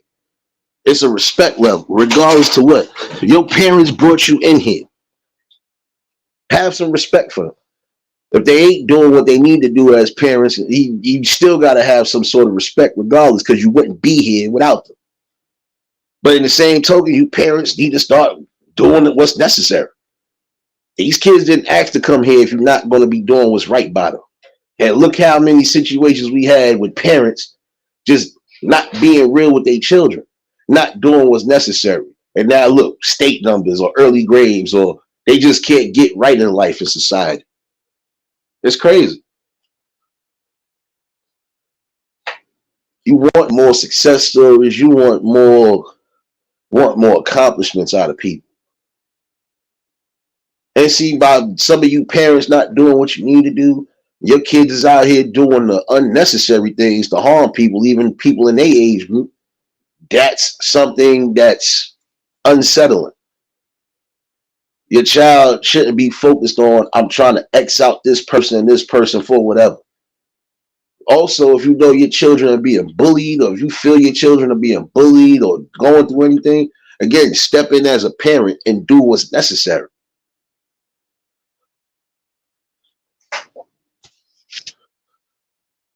It's crazy, man.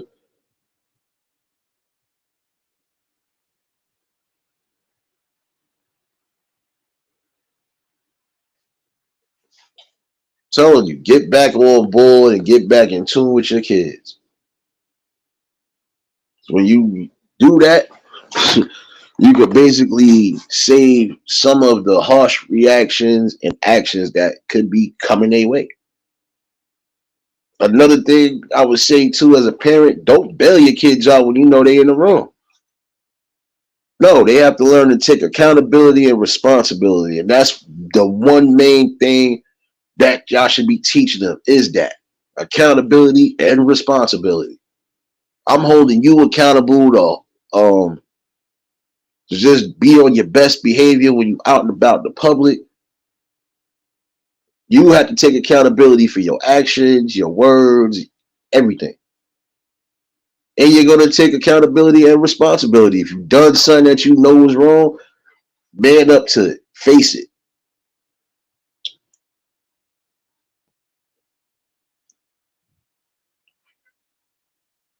You know, it's real bad and it's real crazy again when you're not even teaching them how to be accountable. You have to teach these young men and women that are coming into the world, especially by your hands, how to be accountable, how to be responsible, and just know how to learn to succeed without taking an easy road or shortcut that they think is going to help them. It's not going to work the best way. A shortcut will end up being your long downfall.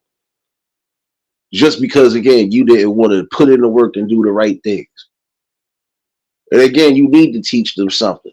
Not so much as just teaching them how to make money, but just teach them something in life, period. If you want certain things and I'm not able to get it for you, this is how you're going to probably have to do it. Or you're going to have to learn responsibility as far as chores and everything else. And see, right there, that's kind of like giving them the value of a dollar, because it would be like, in a sense, look here, you did what you were supposed to do, which is already a mandatory that should be done. But if I got to sit here and pay you to do something, you're going to do the work. If you ain't going to do the work, you ain't getting paid. That's another. That's another thing you have to teach them.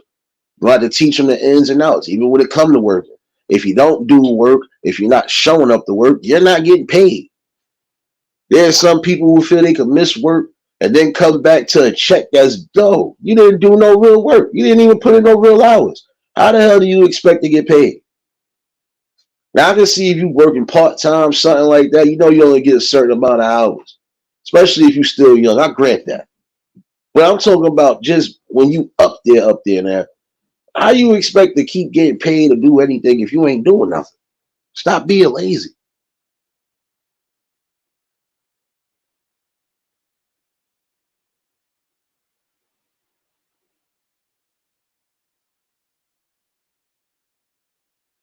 I'm sorry, but it's something that definitely needs to be hit on even more. Because again, there are ways to save your children and save your families from the downfall, whether you want to believe that or not. Again, it's solely a choice. If you choose to bring kids into the world, it is also your duty and it's your choice.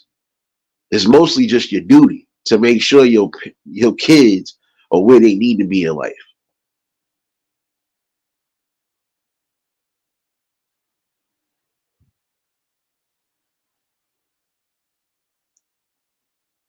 I hear you, Danielle.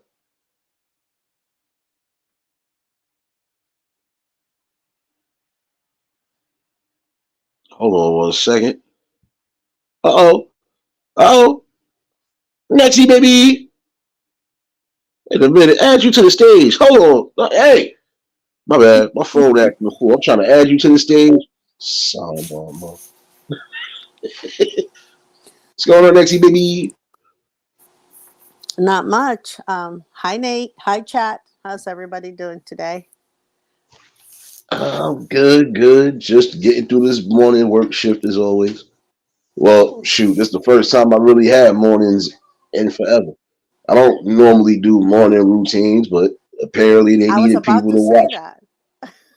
I was Nah, about I to mean, say that. You're never there in the morning. What's going on? oh no, the weekends, the workers haven't been in here. I guess they won't be in here for the next week or two because it's technically off season for them. So they don't really work on the weekends except for the ground maintenance and a couple of other people, but management, everybody else gone. So and there's nobody actively on site today at all. So yeah, you still need dispatch to watch something. So yeah, it's an easy work shift. That's good. That is good. But I'm glad you're touching this subject. And I'm very happy too that I have grown children. I don't have I'm not raising anyone per se, because I think I'll be very, very scared right now if that was the case. um but I feel that a lot of parents are afraid. I don't know if they're afraid or they want to be friends with their kids more than anything, because they're, I don't know, they're not parenting. That's what I'm trying to say. They're not, being parents. They're being their kids' friends. And that worries me a lot, because when I see, their little ones acting some type of way, I think of my grown kids. My kids are the way they are because I was a very, they used to say I was a very strict parent. You don't let me go anywhere. You don't let me do anything.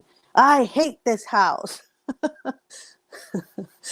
I can't wait until I move out, because they were upset at me, but because there were rules and regulations. But I see these little ones and I'm thinking, oh my God, they're behaving this way right now. The parent is not really doing much.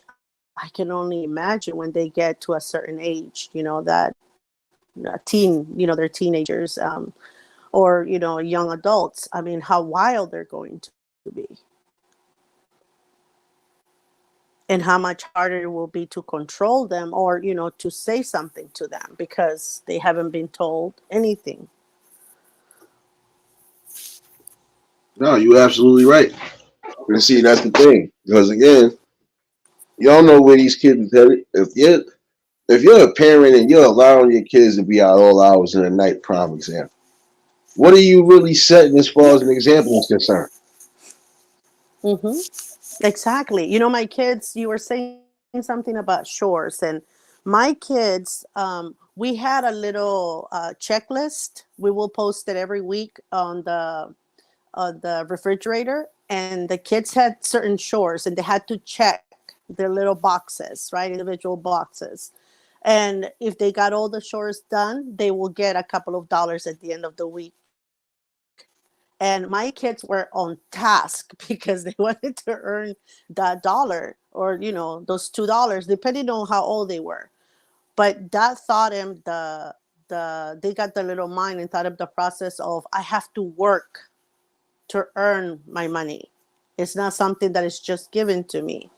And I think I started them when they were like probably like five or six, and they were working hard. And if, let's say, the list was done but one or two chores were not completed, I was not going to give them the full amount. I deducted whatever amount I thought was will make a difference in that paycheck of theirs. And but they learned the importance of hard work, and the reward of it. And I don't Nah, see you did the parents right doing thing. that. No, but see, you did the right thing. What was See, you that? came from the no, I said you came from the old school method, like how most people that was coming up, especially in our age groups, their parents had that. Like, look, if you this is what you want, you gotta work for it one way or another. You gotta earn it. If you ain't working, you ain't earning, and you ain't getting nothing. Hmm. Yeah, exactly. And it teaches them a lot more than you think, because I was doing it so that they can learn, how to work hard, um, for, like, to take care of their toys and to take care of their room, and learn how important it was, and how valuable it was that they had a nice room to sleep in, that they had good toys, so they had to take care of it. But it does more to them, because now that my children are older, and before, of course, their teenage years, I can't believe you're not going to let me go to my friend's party. My friend's parent does this. My friend's mom allows her to go here and there. And they will compare me and their dad to other people. But we will tell them we're not them. I don't care if she allows her to go to Alaska for a party. I don't care. But you're my child. You're not going. And it wasn't disrespectful in any way. It was just, questioning why we weren't allowing them to do the things that they wanted to. But now that they're older, and my daughter, now she's a mom too, she says, I thank you guys for, especially you, because you were always so strict with us, and you didn't allow me to do all of the wild things that I thought I wanted to do back then. But I'm the woman that I am today, it's because of you guys. It's thanks to you. And I appreciate everything you guys did. So I wanted to say this to the parents that maybe are fearful of their kids, not loving them when they get older because they set rules and regulations. But I wanted to tell them, no, it's the other way around. When you do that, even though they will get upset when they're growing up, because they do, that's what we do. We get upset, we're mad, we wish we were adopted by a rich and free family. But they will thank you later for now allowing them to go in a certain, probably dangerous path. They will thank you for that. So that's what I wanted to say. I just wanted to reassure them that saying no to a child, it's okay, to having rules and regulations, and standing your ground, to know you're not going, and and giving them something to distract themselves. It's a good thing for kids. You're not going to damage them if you give them chores, or if you don't allow them to go somewhere. You're not going to. There's the opposite effect, in fact. Ah, that's a fact. See, look, said that perfectly well. And this is coming from a parent. Again, this is what I'm saying. Regardless to if your children are older, younger, whatever, it's just about, again, how you set the rules and the regulations. And again, it should be rules and regulations. My kids shouldn't be out partying with me, and I shouldn't be partying with my kids. And it's just a little bit of everything. Again, I shouldn't be Yeah, smoking. I shouldn't be doing certain things in front of them or around them, and I shouldn't be encouraging them to do it either. Right now, I'm looking at the camera. I'm looking at this family coming down this damn road. You was about to let your child. You was about to let one of your children climb up here, but guess what? If that would have had shot barbed wire something like that, the asses would have been fried right now.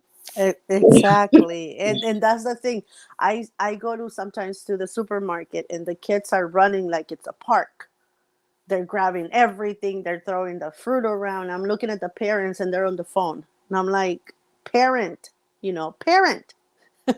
do something about these kids, but they allow them to be so wild and free, and it's cute when they're little, Nate. But what a lot of people forget is that that little baby that is throwing that huge tantrum and you're allowing them and not, giving them the feedback that, hey, what you're doing is not right, honey. We're not going to do that here. You know what? You're going to have to sit down because you're doing something that is not supposed to be done. That little kid is going to grow up to be, a teenager, not long from this age. And they're going to grow up a few feet more probably than you. And to control that teenager, it's going to be a lot harder as if you do it now that they're little. You can teach them that, yeah, you're upset, but a tantrum is not going to fix it. What you can do, we can talk about it, right? We can sit down and talk about it and tell me what is wrong with you. Or, this is unacceptable and you're going to get a timeout when you get home, because a lot of parents forget that these kids grow up and those behaviors don't disappear. They get bigger and Facts. wilder. Nah, that's the truth though. And that's the thing, a lot of people don't want to take the time. They feel that they have to be friends with their kids. You have to be a parent first, and this is my opinion, Nate. Okay, this is what I did. I'm not trying to tell people how to do what they do. What I'm trying to say is I wasn't a friend of my kids. I was their parent, and if they ever needed anything, they could come to me, and they knew that. To this day, they still do that. They know that if they ever need anything, but I wasn't going to be their friend where they're just going to, see me as with no authority. We're just friends. I'll be right back. Whatever. No, no, no. I'm your parent first. We can have a friendship, right? We can have a friendship, but I'm not your best friend. I'm your mom first. Facts. But see, that's the thing though. You ain't saying nothing wrong because I'm telling you, half of the people that came up, even in my era right now, our parents was old school with it. We couldn't do certain. Again, we wasn't playing no trying to be in the conversations with the parents, talking about what's going on. They having their own discussions. We wasn't around certain things. They were literally like, "Nah, you gotta go. Where you think N- you going? There ain't no kids in here. Like, No, where you no, think you going? There ain't no Nate, kids in here." they didn't even say anything. My dad, because I was raised only by my father, my dad would just give me that look, like I can't believe you're here. Like, all he had to do was that, and I was like, oh, I'm not supposed to be in this conversation, bah.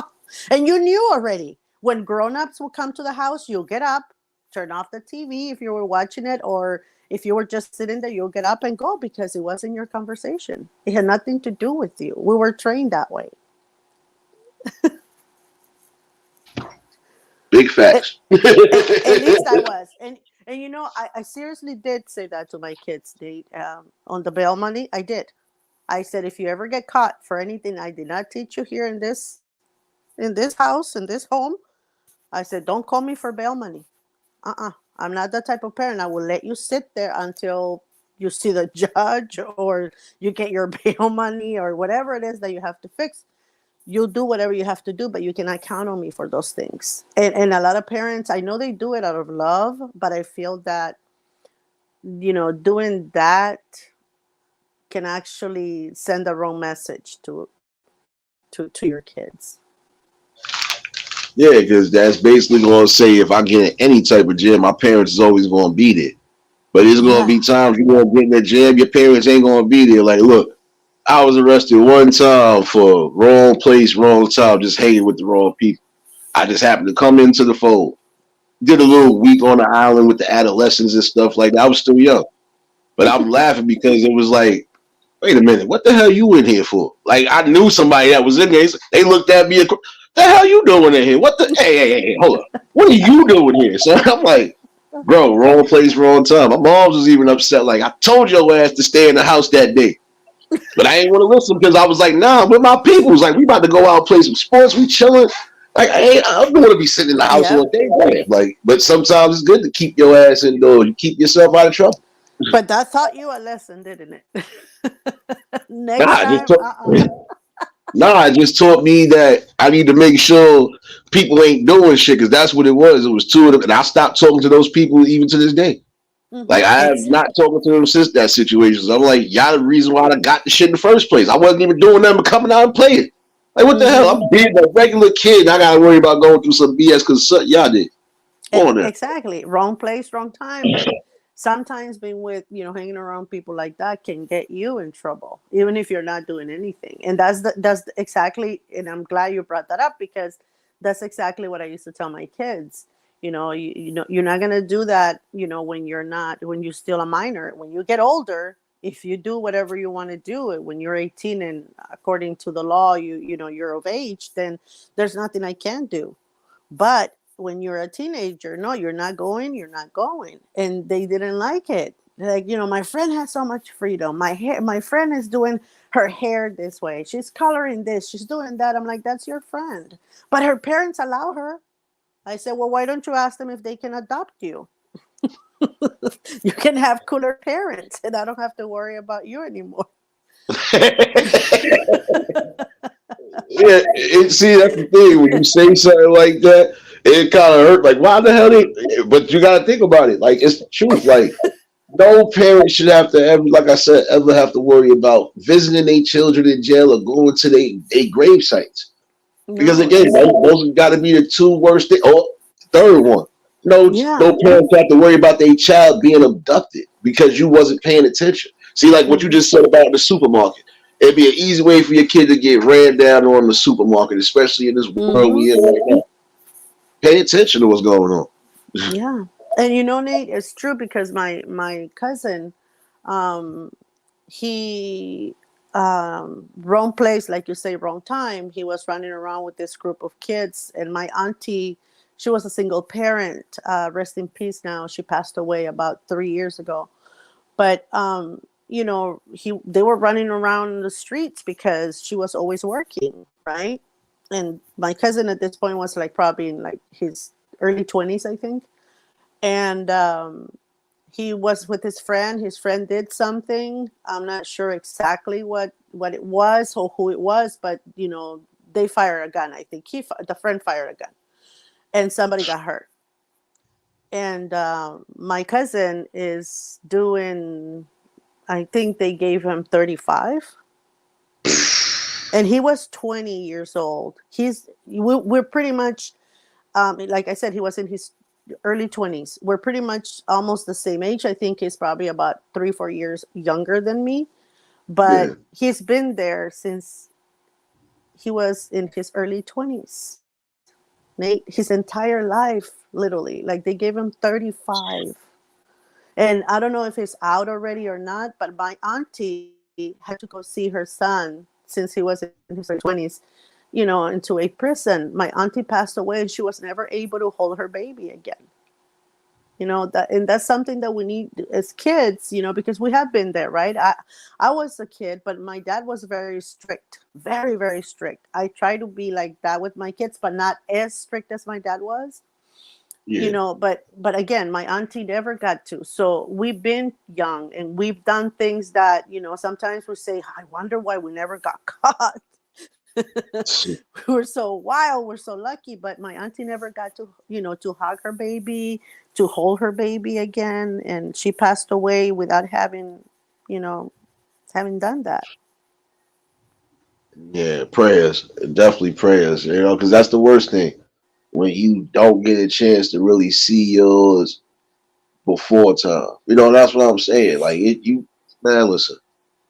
It's sad and it's crazy because again, you gotta just be mindful. Even if you didn't commit the act, you around people that are committing acts, you're gonna be held accountable.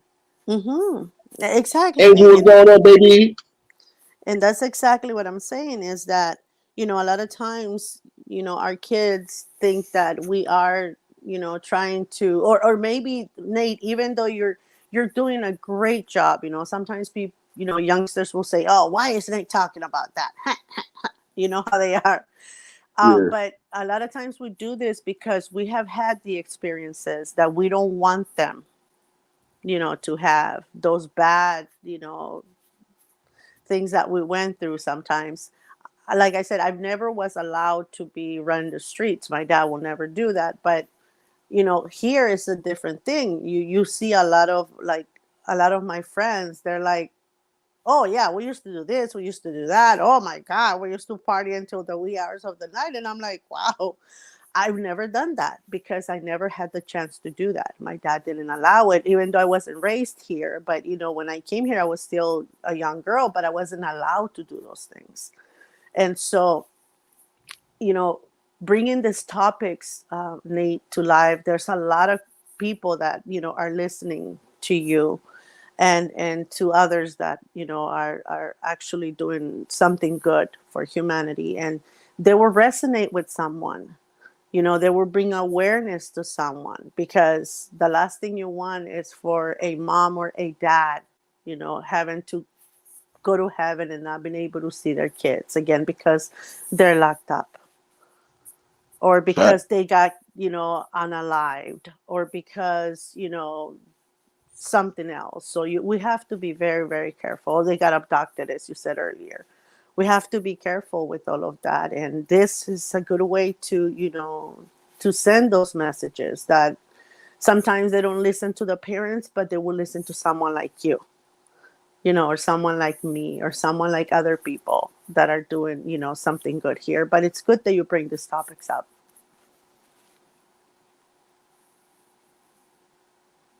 A lot of times it, like I said, they don't listen to us, but a lot of times they will pay attention to somebody else that is not one of their parents. Yeah. No, but see, that's the thing though, because it's the truth. Because look, we've had this coming up. If it was times we didn't listen to the parents, which is rare, it was Mm-hmm. other people that was right around. Like, all right, look, you think I ain't telling your father or your mother what happened? I'm telling. I'm just not. Look, you got a choice. It's either I'm gonna tell them or you gonna tell them. Nah, because one time, nah, cause that's how I learned the lesson when I was young. Young, I was like 8 or 9. I did something. I didn't even notice my uncle was even around that vicinity. I didn't even know he was in the city. And he came to me and said, "Yo, you know I see what your ass did today, right? You got a choice. I'm gonna either tell your mother or you gonna tell your mother. But either which way, your mother gonna know what the hell happened." I'm like, Nate, the one "Oh no, time, because the no, one this is what time, it was, though. No, because this is what it that is was. hilarious. I got into a fight. This is what it was. I got into a huge fight. I was Uh wailing oh. on this fool, but I was also cursing like a stone. He heard every damn word. He Mm. said, "Nigga, I know your mama ain't teach you these words. You got a choice." He said, "You got a choice." He says, "Either you gonna tell your mother you was out here cursing." He said, "Look, I'm not. I'm not going to say that you wasn't out here fighting. You was fighting. You doing the damn thing too. You probably whoever did, look. That person probably deserved it, but that cursing didn't. Hey. You going to tell her, or I'm going to tell her? Which one?"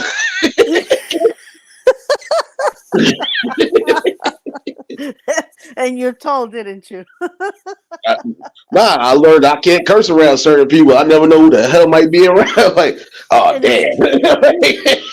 but that's it, though. You see, that taught you that, hey, I better be careful next time because, this was my uncle and he gave me a chance. But if this would have been my mom, oh, forget it. That would have Oh been no, an ending. my mom's would have waited until I finished whipping that ass, and then she would come and whoop my ass. Like, yo, hold up. I heard you cursing in there like a mug. Come in. Like, where you learned this word Well, from? I don't know. yeah, yeah. No, you would have just felt like you would have just felt like your head was hurting from the hair pull. Come here, we're going upstairs. We need to talk. Where have you learned that? Wait a minute, Marlene. Wait a minute. Let me make sure this is Marlene. Yep, it's me. I had to make sure because they Oh, ain't say I authenticated. hey. Hi, Marlene, baby. Marlene. Hey, I just woke up from a nap and was like, next is on a panel. I was like, let me go up there too. Oh, I have no idea what y'all wow. talking about. That green Oh color man. does not look good on you, Marlene. Yeah, I This get jealous. green shade does not look good on you. Oh man. We're talking about the kiddos out there that are not the parents that are being friends with their kids and stuff like that. Mm. You know how I feel about that. Oh, yes. Yeah, you know how I feel about that. I really don't, I can't stand when a parent is just trying to be a friend. It's nothing wrong with, hanging out with your kid and doing things with your child like a parent should, but I don't believe in being a friend to your child. Mm-hmm. Nice Exactly, one. Marlene. Thank you. Wait a minute. What you just said, Angel? Hold up. Hold on. See, this is why I got my gang face on right now. See, I'm in gangbanger mode right now. I had to put this back. I had to put this damn avatar back. Somebody gonna catch an early eulogy today. There's a lot of y'all in here about to catch it. It's all love though, baby, when it's all said and done. Nate, Ay, I missed the baby. What happened to the baby? Oh, Rillis got scared, thought he was gonna get his pockets ran, so Oh, and then I got the ladies in the chat making fun of the baby, calling him precious. Come on now. You ain't supposed to be talking about the baby. Matter of fact, I'll be back. Disrespecting my Precious?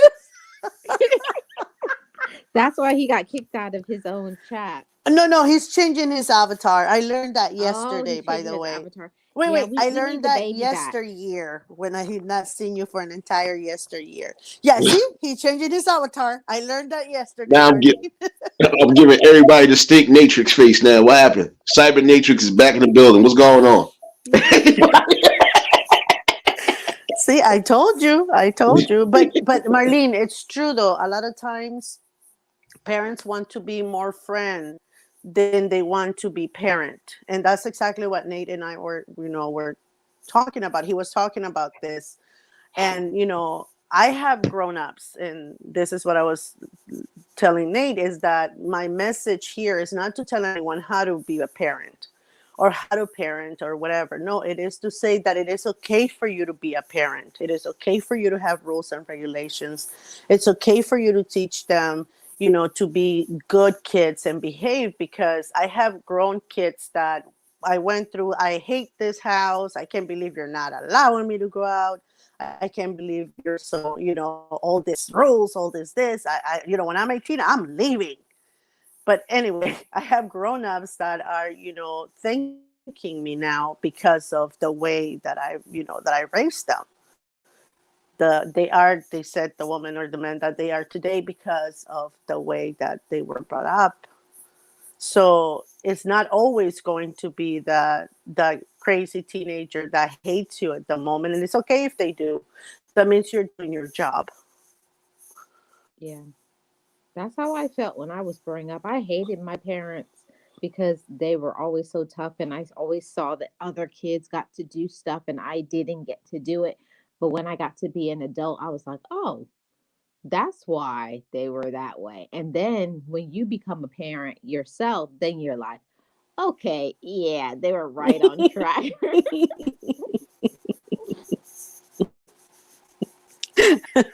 Exactly, and that's what I was telling Nate, is that I know that a lot of parents, it's your baby, you don't want to hurt her or him in any way, right? And when you're setting boundaries and placing certain rules that they have to follow, or not allowing them to go out, and they say, I hate this, I can't believe I know it hurts you, because the last thing you want to do is hurt them. But in reality, they're upset because they're not going to go with their friend at the moment, but later on they'll be thankful that you didn't allow them to be running around like wild boars. And they don't want to hurt them. That's why they don't want to be parents. They want to be the cool ones, like my kids used to call them. Oh, they're the cool parents. yeah. That's why I was saying, it's crazy because I was sitting there bugging because that day when I told y'all, dude tried to slide up under the road gate just for it. I'm like, yo, you got the stroller sitting right directly where you about to do something crazy at. Like, you don't think they learning that right there? Like, what daddy doing? Hold up. Let me see what daddy doing real quick. It don't look good. Nah, but that's what I'm saying. Like, again, there's a lot of people that's about to start going through it, especially in some of these states, because guess what? If you're not doing what's necessary as your parent role, you're going to be held accountable for a crime. Because if your kid is out here, prime example, committing crimes, burglaries, and all sorts of stuff, you're not checking them when you know you should check them. You're not trying to do something to stop them. you're just as guilty as them. So you going down. Did we not just see that what happened with those parents right now and that young boy? Oh You gave yeah, your yeah, yeah. boy the gun and then look what he did. That's what I'm saying. Like, look, like you gotta be more responsible and more careful in the decisions you making. Again, some of y'all making decisions based off of you think you a friend or you trying to be cool and hip with your kids. Look, you show your kids love, compassion, and everything else as a parent should. That don't mean you start hanging with them and doing things with them. No, you're an adult at the end of the day. You're still supposed to set the example one way or another. If all my kids, prime example, was out here right now and they all getting into trouble and I'm not doing nothing but just being focused on myself, who's at fault right now? It's not just them, it's me. It's true. It's crazy, man. It's true. And that's one of the reasons why I don't understand those kids who have their room and they're in their room making all sorts of, things to blow up the place and stuff. And the parents never knew anything that's happening. You better believe I know Mm-hmm. everything that's happening with my kids. Yeah, I don't understand that either. I don't get it. Nah, that's the I sad don't part get about that. it. Cool. There's no way you could tell me you living in a household with people and don't know that. Listen, I raised my brother from the age of 12 until he turned 21. So, like I said, when my mom's passed, I was the torch basically. I was the torch as far as my whole family is concerned. So, you best believe I was Mm. always on my P's and Q's as far as making sure my brother was good. I wasn't a guardian just for nothing. I was also his older brother at the end of the day. And even though it was an age gap between me and him, still, and it's a huge age gap. Like I said, it's just still, I know not going to be in a house with somebody and not know what the hell going on. Best believe half the times if it was a situation, even if he didn't want to bring it to me, he didn't want to bring it to me because he know where the hell I go with it. Like I said, when my brother was already 6 feet tall before he was 14 or 15. So my thing is, you had people in my area who thought he was grown, try to, and when he's like, "Yo, I say, yo, I'll be right back." He said, "No, I want you to go. I know what you about to do. No, no, no, no. Look, like, nah, I'm not playing. Like, and half of the people out here knew it anyway. Like, yo, you know who brother that is? You better chill. That nigga ain't playing with a full fucking deck. Leave him alone. Like, leave him alone. Mm-hmm. Mm-hmm. Cause I would go to bet. That would be like if somebody violated my mom's. I ain't give a damn who it was, grown up or not. Nigga, I'm at your neck. What you fucking said? That was just me. That's not emotion. That's just me doing my Mm-hmm. job like I'm supposed to. Not allowing nobody to be harmed or hurt or even disrespected around. Exactly. You were And I am a responsible for him. firm advocate in pulling up on your kids. Don't tell Yeah, them. yeah, Don't tell them. Marlene. Just show up. Exactly. Just show up outside the window. Like Oh they're in yeah. school, Don't warn just them. stand outside and be like, I saw, oh, you clowning in school? Oh, you wasn't doing your work. Like, why didn't you raise your hand? It's important for you to pull up on your kids and to be like, how do you know that? Yeah, I was watching you. It's Yeah, true. you got to do It's that. true. But, And Nate, he was your responsibility, so you had to do that. look, I had to, but I didn't necessarily have to. But I did it. Look, it's a choice at the end of the day. And that's the problem. People ain't making the right choices. I chose to make sure my brother don't go down the path that I didn't even go down. I'm not gonna allow my brother to Mm-hmm. be anything outside of what my mom's wanted us both to be in life. Just be successful and just continue to live the right way. Or at least try to live the best possible life you can without having to harm nobody and do the unthinkable. And trust me, my Mm-hmm. mom's done saved me a couple times from doing the unthinkable. It's like she read my mind. Trust me. This is not the normal type of mind you want around. Like, oh, this nigga over here. What is he thinking about? Don't worry about it. Just know when it happens. It happens, and that's about it. But she, she done saved. Nah, she done saved a couple people. Like I had an issue with somebody one time, and the only reason why I was about to make it even a worse issue for him was, oh, you try to fake embarrass me in front of people. I got you. I'll be right back. She seen what I came in here and got and said, hold up, where the hell you think you going? Hold up, wait a minute, wait a minute. No, no, no, no, no, no, no, no. What's going on? You look, you sit down. Like, we need to talk. What's going on? Like, what's going on real quick? You came upstairs, you didn't say nothing, and you walked right into that dresser drawer. I know what you going for. Nah, hold up. What's going on? But You never but knew when she it came to knew. me. No, no, because she And found out that day. She found out I had some even some makeshift stuff I had. I was like, just in case. You know, oh. just in case.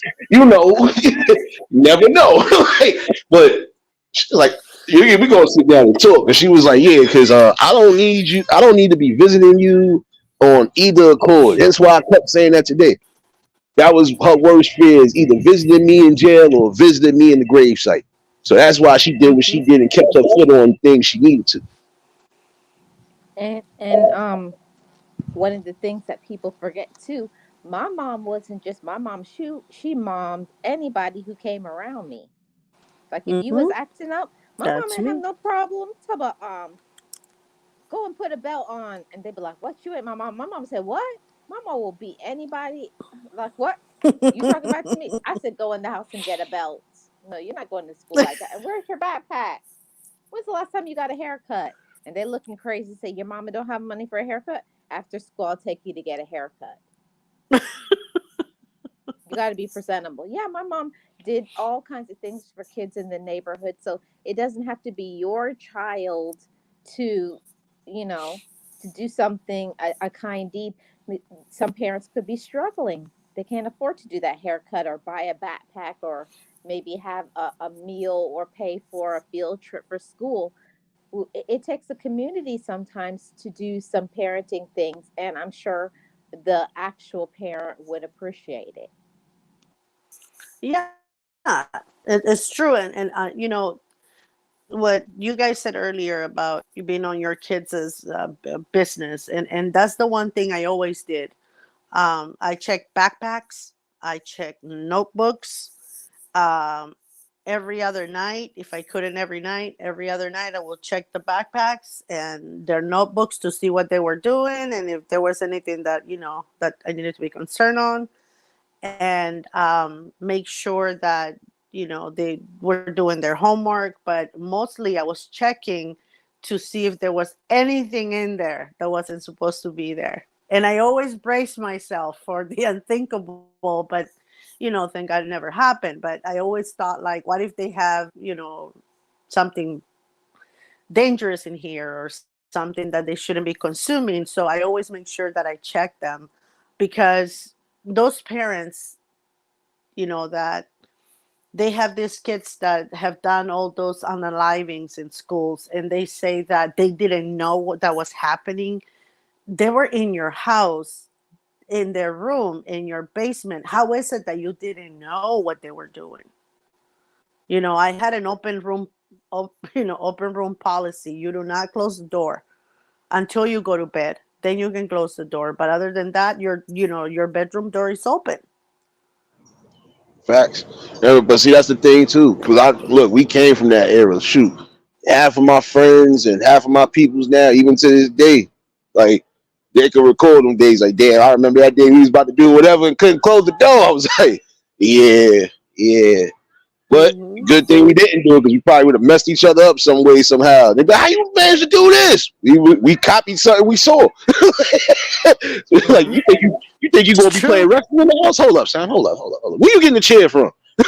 Like we used to be wild to a degree, but it was nah. But they always was keep that was always a rule. Your door need to be open because you never know what could be going on. And then not even that, you just don't want to miss out on anything because again, the more you miss out on things, even the simplest thing like that, you not knowing your child is over here planning these type of things. It's no way in the hell you tell me y'all live in a household and y'all don't communicate. That's the problem. Nobody's communicating. Which why I said the other day, they need to start coming back to the tables and having family talks and all of that shit when it comes down to dinner. Look, we all go through shit throughout the day, but at some point we got to sit down and talk about it. Because if we don't talk about it, at Hmm. some point these problems become worse. That Yeah, exactly. and something that I have to say, I didn't have that growing up, but it's something that I've enacted, in my family right now is having personal time with each person. I get it because my parents had 10 kids, so I understand why it was very difficult or almost impossible to have one-on-one time with each child. But I think it's important to have that time where it's just you hang out with your mom or you hang out with your dad, because in that time you could be able to feel comfortable to say some things that you wouldn't say if you was around your brothers or sisters. That is true, Marlene. That's important. That is important. Some of us come from large families, and we haven't had, that option of having that one-on-one time. I have 4 kids, so we always had dinner, you know, every night. It was on rare occasions that we didn't, but we always did. We make sure that we had dinner nights, and the cell phones, when they started popping up, we'll put them on a little box, and we will sit on the table and talk about the day, how did it go, how homework went, what did they do in school. And it's important because these are things that grow, and as they grow up, they hopefully they will establish with their own kids, to make sure that they're in their life asking the questions. But there was that rare occasion when I will take one of my girls, and we'll go have like a cup of coffee, or I will take the other one, and she liked different things, so we will do whatever she liked, and do whatever she wanted. And then my son, will go out to eat, or just to whatever he wanted to do. And but I only had my 4 kids. I can imagine for your parents, Marlene, having that large family, how difficult it would have been for them to be able to do that. Yeah. And it was, when you're in the situation where you're a child, you think it's so easy to be a parent until it becomes your turn to be a parent. And then you say, how did they do it? I ask myself all the time, like, I'm struggling just with, the ones that I have. How did they do it if they had +8? You know? So Yes. I'm just saying, I don't know. I was like, and I think about all the time, like my dad, how he had any hair on his head, like I don't know. I don't know how he still had his hair, and I don't know how my mom With all them still, kids running around. yeah. And I was like, and my parents didn't smoke or anything. I was like, I already feel like my nerves are going.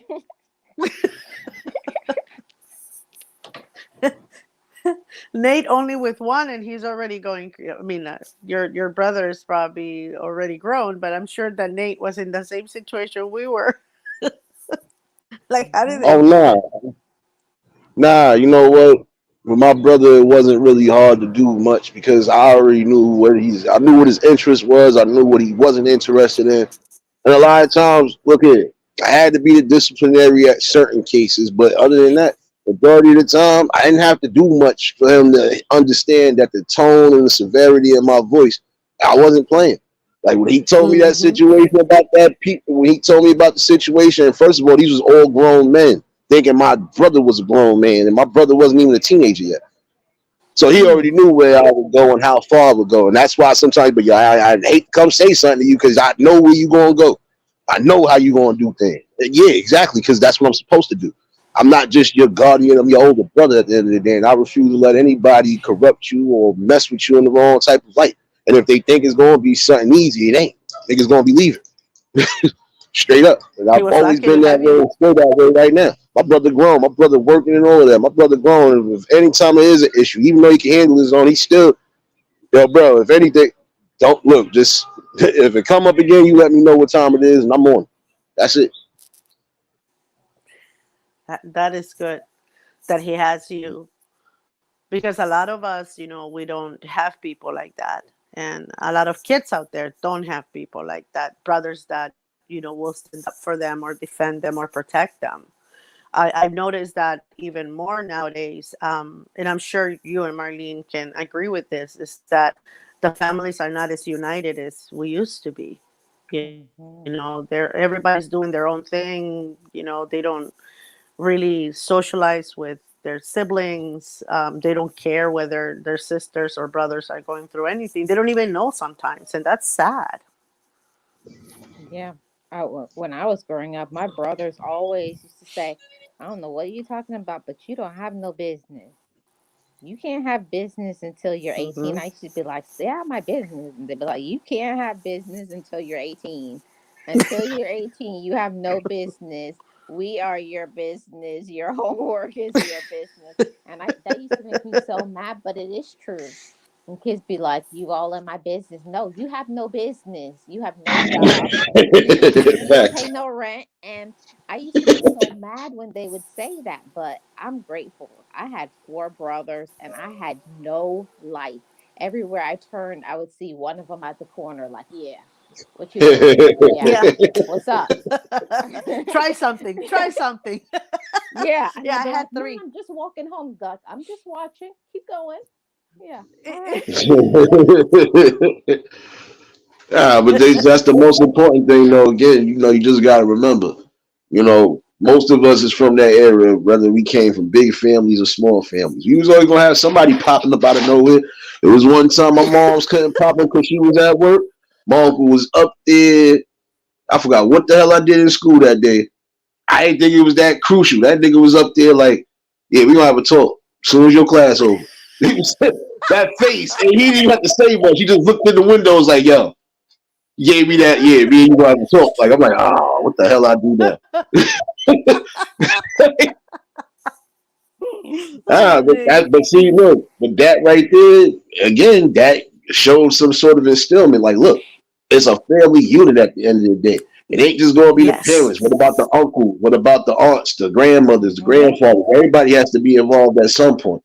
Because again, Yeah. yeah, it take two to make a baby, but it take more than two to raise them into adulthood and raise them into successful adults on top of that. Well, I know Mm-hmm. I'm not embarrassed to say when I was younger, my mom would do the pull up and she would be like, if you go to school and you act crazy, don't let me come to school. Because my mom will come to school in her robe, rollers in her hair, and screaming down the hallway. Where is my my daughter is here. Oh, where is she? Oh, I know she didn't shame her family. She knows better. I know she was raised better. And I'm like, oh my God, oh my God. So I knew if I acted up in school, that's what I was gonna get. Hmm. Yeah. Oh, Marlene, that's And funny. everybody, Marlene, your mom's here. I'm like, I hear her. But again, we got to go back to that because the type of um, out of control kids that we're seeing right now, it has to do a lot with what Nate's been saying is that nobody's checking on them, nobody's keeping them in line, nobody's caring, and a lot of times they do it for attention. They do it because nobody cares. We cannot be their best friend. We need to be their parent. And that, when you're a parent, you do everything because you love them, right? You're showing them constantly that you care, that you're on top of what they're doing.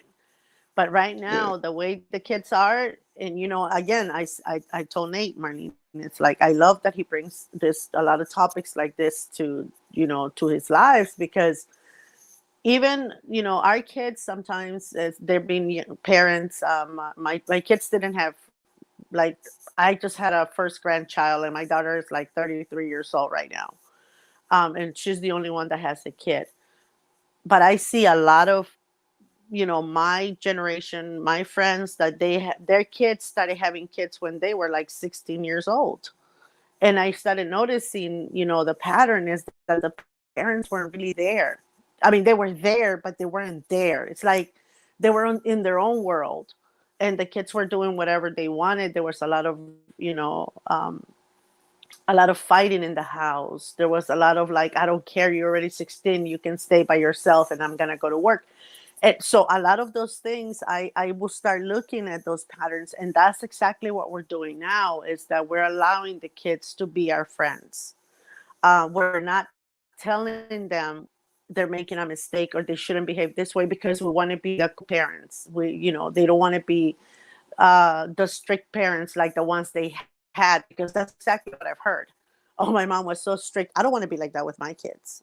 And I'm thinking, maybe you should rethink that, because it needs to be strict, not to the point where your kid cannot even, do anything outside the home, but you have to be some sort of strict, have some rules and regulations.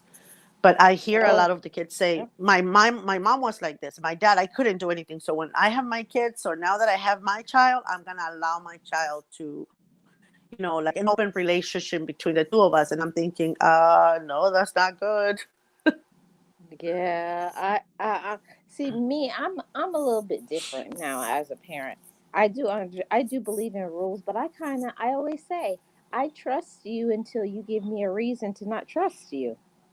Hmm. You know, I'm going to give you your freedom and you can do what you want. You know, you say, I'm going here, I'm going to hang out. That's fine. But when you get there, I need to talk to the parent or whoever or the friend or the other adult or I'm going to FaceTime them or whatever. I have to and I do that because not because you don't trust them, but because I don't trust all adults. Oh, exactly. I Marlene, don't I trust have to all interrupt adults. you. Marlene, I have to interrupt you. You won't believe who's here. Oh, Bryden. Hi, Bryden. oh, Uh, hello. Nate, hey, he's Nate, let me introduce you. Bryden, I told him to come over to your channel. I said, come over and come listen to us. He's all into the protection of our kids. He has a channel that allows you to see all the pedos, and uh, kind of like lets you know where they're at so that you can, yeah, I told him, come over. I said, Nate is a cool guy. I'm So, cool, but you still look. I'm cool, but all right, never mind. You know what I was about to say though. Nice to meet yeah, you no, too, no, my guy. I was about to say, yeah, wait a minute. Somebody just came in the no, chat no, and already with the. I'm about to be on Snipe Time. Told you I'm still on Call of Duty mode. Cybernatrix is still in the building. no, he's a friend Nah, of but welcome to Marlene's the. too. Well, nah, but welcome to the. I think I did see his name. Welcome to the faction, my guy. Yeah, yeah, he's all Hey, about the Bryden. youth and protecting our kids. And that's why I told him, I said, you have to come over because Nate is all about protecting the kids too, protecting that community and stuff like that. So, yeah. But, again, Nate, Marlene, like the adults is the ones that sometimes we don't trust. You know Mm-hmm. what I mean? Like for me, that's what it was, Marlene. It's that I trust in my kids. And that's a good thing, actually, what you just said. I trust you until you give me a reason not to. But for me, it was more like, I don't trust this person. I don't. Yeah, no, you're not going. I don't even know Yeah, well, her mom, so you're not going. and that's the reason why next to you. That's the reason why I will say with my son and everybody, you know, all the kids that I'm in charge of. Like I trust you, but I have to talk to the parents or the other people. And if I get a funny feeling or inclination, I'm gonna go over there and look and like what's going on in this house, and like what do you eat and who is there, and also having conversations like I've said to him, you know, teaching him. And right now he's 10, and the words you need to teach them is like my personal space. If someone steps in your personal space, say you need to back up, or you make Mm-hmm. me feel uncomfortable, and I'm going to tell my mom. You need to teach Mm-hmm. kids that, and that's not being disrespectful. That's teaching kids boundaries and respecting their own body. It's true. No, that's a whole fact right there. No, that's just like that a while back when I told y'all I said that video and I said it's crazy. I said because that boy probably looked like he was 8 years old, but he watched the whole grown woman shake her ass on the balcony. And he What? just standing like, damn. Yeah, I mentioned that a while back. There Oh, was a really? video that threw me off. Yeah, that boy looked like he Oh, was like 8, 9 years old, and it's not like it wasn't other adults there neither. But one of them was kind of poking my friend, like, "Yo, what are you looking at?" Or I'm like, "Why you see your friend doing something like that and you not stopping and knowing that you got children around?" This is why I'm saying you wow. teaching them even stuff like that. You teaching them the generalization of sex right then and there. Like, oh, like that was he had that look on his face, like, "Yeah, that's gonna be my future." No, Lou, you ain't even Oh you my don't even know what your future consists of. Like you just got hypnotized by shaking a booty and that's it. But even still, like you're young and impressionable. Like I don't know, these people nowadays they be doing too much. And that's what I like, exactly what I've been saying is that, you know, they don't, I don't know if it's something that because, you know, they're growing in a different, because of, you know, there's so much out there, right? Like we have social media, we have, you know, a lot of more things on TV, or the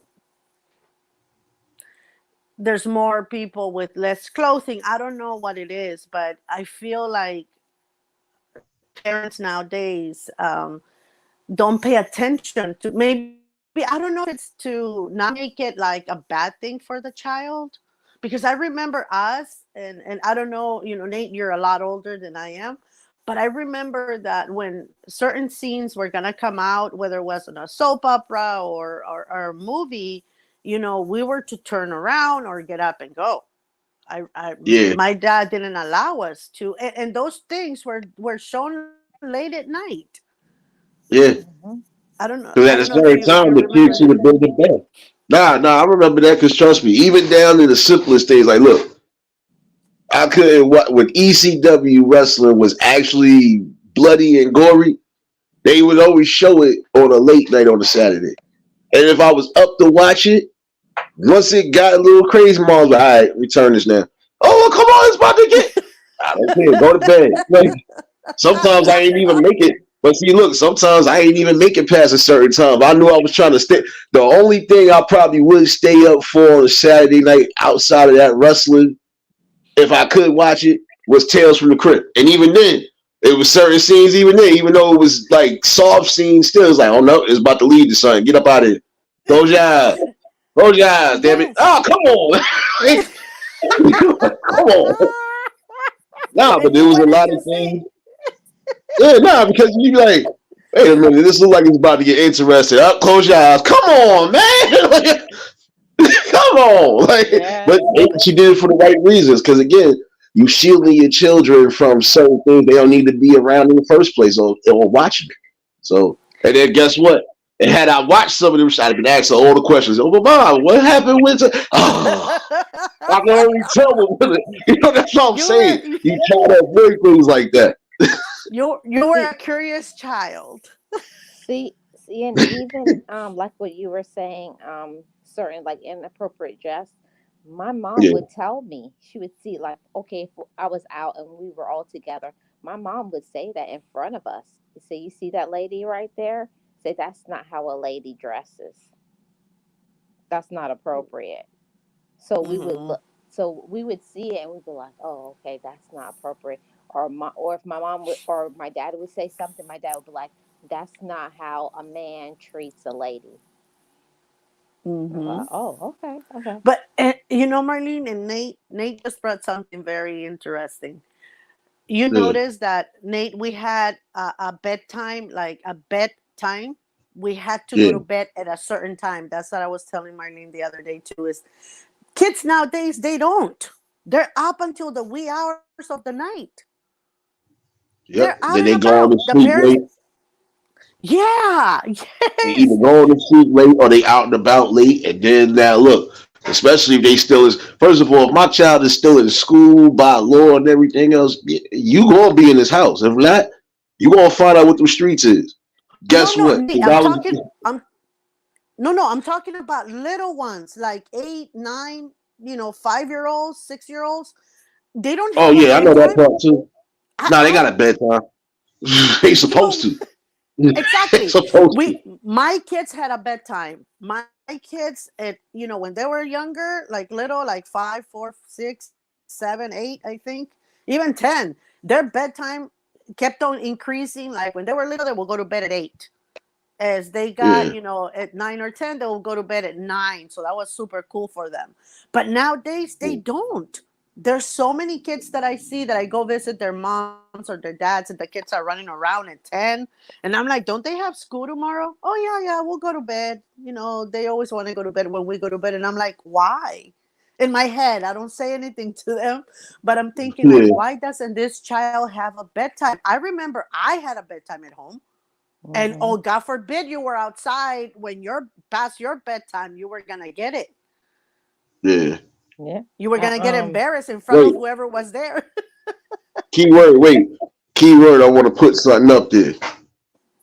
That was the one reason why a majority of us didn't go through what we went through or what some of these people are going through now. There, Wasn't no yeah, damn that one. social media like that. So yeah, the parents was the social media, the imagination and everything. I imagine yourself going to bed and waking up in the morning and starting this whole again. Like, it wasn't no because again social media wasn't a thing then. So it's like, look, you either was gonna be a parent or somebody else was gonna be parenting your kids. And even if they parented your kids, Mhm. guess what? Your kid was gonna learn something like, look, certain time, bed. I don't care. Bad. See, look, one of my uncles was real old school and still old school to this fact. Some of my cousins hate going down there to visit him, but he really still old school like that. I don't care. Ain't none of y'all over the age of 18, you ain't staying up late. And you ain't gonna be coming in the house late. You think you coming to this house late, you gonna be outside with the coyotes and the wolves. I said, oh shoot. Like, and he meant that. He meant that. One of my cousins try to be fast one day, thought he was slick, tried to come in the house after 10 o'clock. Who Hmm. up? Who at my front door? I'm gonna tell you this right now. It better not be who I think it is, because you're gonna be out there for the night. You're gonna be out there for the night. Nobody told you to be coming in all hours. I did not just tell you I ain't having no. You ain't. How old are you? I was like, damn. He gave him the rundown. I'm just Exactly. in the. I'm in the back room laughing. I'm like, damn. Why your brother ain't listen? Like, why your brother ain't listen? Bob, what's going on, my guy? Yeah, that's how it was when I was growing up. I don't even remember what the time was, but I remember that we had to be in bed, or even if you weren't sleeping, you knew you had to be quiet. Yeah, because it wasn't You Hmm. no. couldn't be up there making noise, and you knew if you was like, yeah, shut up, don't make Shit. nothing, because we knew we had to shut up, or if they came, if we woke them up, yeah, it was over for you. It was over. Nah, but see, this is like that too. Almost everybody had that street light rule. All right, you ain't in here before the street lights come on. You'll find out. Like you'll find out. And see, it's not trying to say, oh, we still gotta live in the olden era, but a lot of the olden traditions should still be passed on throughout the generations because this, in its certainty, will keep some of the kids safe. Should it'll even keep some Hmm. of the damn parents from going through some of the unnecessary things they shouldn't have to go through. Yeah, Let me and make sure this post. you know what I don't like? I don't like now. Like my son will say, like, "Well, the so and so's mom don't let him. He doesn't have a bedtime, and he don't." And I said, "And what are his grades? Didn't he just get a C minus?" Yeah, and that's why you have a bedtime. Mm-hmm. Exactly. He's like, yeah, because they was big on that. We still big on that to a degree. Like, all right, if all your friends go jumping off a bridge, you think you going to jump off with them? No. Like you can't be focusing on no, because there was times when they'd be like, you can't focus on everybody. That's why I said you focus on yourself. Like you not out here doing nothing you don't need to be doing. Just keep doing that. Like and it was always Hmm. like that. Look, I don't care what your friends doing. I don't care what their parents is letting them do. I'm not allowing you to do none of this stuff because again, that's gonna jeopardize everything at the end of the day. I'm responsible for you. There Oh, you go. There and you you go, know what Nate. I found? You know what I found it to be so sad when he had a sleepover and his friend was like, "You get a story read to you every night," and I was like, "Yeah, he's 10, and he's looking like I don't think he's ever got that in his whole life." That is so sad. Yeah, that is so sad that his parent, whatever, his grandma or his parents, whatever, they just like go to bed or whatever. Oh, you don't get tucked in, you don't get a story. I said, even a hug and a kiss, and he's looking at me like, no. Are you crazy, lady? No, you Yeah, know I was that like, that's weird. that comparison. But my friends, so my friend's mom allows her to do this. My friend's mom, blah blah blah. Her dad doesn't care. I'll be like, I'm not your friend's mom, and you don't live in your friend's house. This is our house, so you need to, follow certain rules. Oh, I can't believe you do that. My friend, so I got tired of my friend. So whenever they brought it up the next time, I said, hey, I go, ask your friend's mom if she's adopting, because if she is, I can put you up for adoption. You can get adopted by that family. Oh my God. Waterworks. I can't believe you want to give me up. I can't. I'm like, oh my God. When are they going to grow up and move out? Yeah, and that's the thing though. I remember always saying, "Man, I can't wait to be 18. I can't wait to be 18." Man, I'm telling you, when I got to be 18, my mom was having a party. And I was like, "What's the party for?" She said, "Remember when you said 18, I'm leaving?" I said, "I ain't going nowhere. I'm not going nowhere." No, but it's the thing though. I mean, because that's why I was trying to tell somebody. I told somebody that recently. I was telling them, I was like, look, don't be in a rush to grow up too damn quick, man. I said, look, you might be getting enticed by certain situations, but those situations you being enticed by will not just hurt you. It's going to hurt your parents, and your parents do care about you. They might work hard and do whatever. They still care about you because you still got a roof over your head. You still getting some of the you getting certain things that some of these kids wish they had right now. I said, there's kids right now that would kill to be in your position to have the parents you got. I said, Mhm. so the things you're doing right now, I said, you think it's all cool, but it's going to be the worst thing when your parents got to look at you at a cell or they got to look at you and come identify you. I said, you don't want that. I said, you don't want neither of that. Or your parents got to be searching for you because you done went missing somewhere somehow. Like you gotta think, man. I said, look, they giving you leniency to a degree. They let you come out, they let you hang with friends. They don't bother you as much as some of these parents will be bothering their kids. That's because they trust you enough. But then again, don't break their trust neither. That's the worst thing you can do as a child is break your parents' trust because it'll be hard to trust you. And That's Nate, I wish there were more Nates that will do that, because sometimes our kids may not want to listen to us and may not agree with it, but if they have someone like, like Nate or others that are out there that have lived life and know what it is, and if they have a, someone that they can look up to, and this person tells them, hey, what your parents are doing, it's not crazy. It's actually because they care. They may be more inclined to listen to Nate that they will, will do listening to us sometimes. And they'll be like, okay, I guess my dad or my mom is not that bad. And, if Nate just told me this, or if Marlene just said this, I guess my mom and dad is not that bad.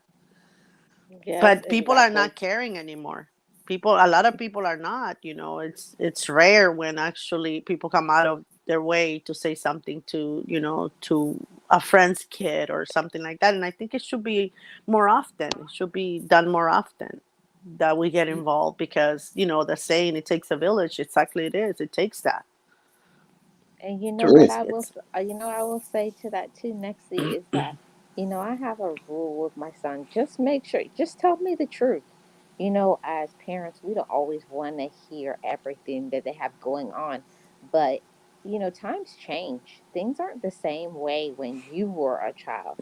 So I always give, like, sometimes I bite my tongue and I be like, like, I don't like it, but I would rather him tell me how it really is than to live this like fairy tale of me thinking it's the way that it was when I was a child. So, you got to have that policy where you have that open communication, and things change and it's different. But I always say, as long as you tell me the truth until you give me a reason to not trust you, I'm going to trust what you say. So when he says something, I can believe him. But the moment he starts lying to me, I always say that. The moment you start lying to me, everything will change. Hmm. Yes. Hold on one second. Dagmar, to answer your question, nobody is from Europe over here. At least I don't know. Well, Mm-mm. no, nobody over here from Europe. Nobody's over here. Well, not that I know of. I don't know the demographics. I just know I got good people in here. And yes, she is. Yes, she is. Say it again, Dexy. What? You both equal, you proud. Yeah, oh, Yes, actually, yes. I'm Hispanic, and my half of my family is from Spain. Yeah, but it the thing again, growing up for us, and I don't remember who was the one that said it. Was it Dagmar that said the social media and stuff like that?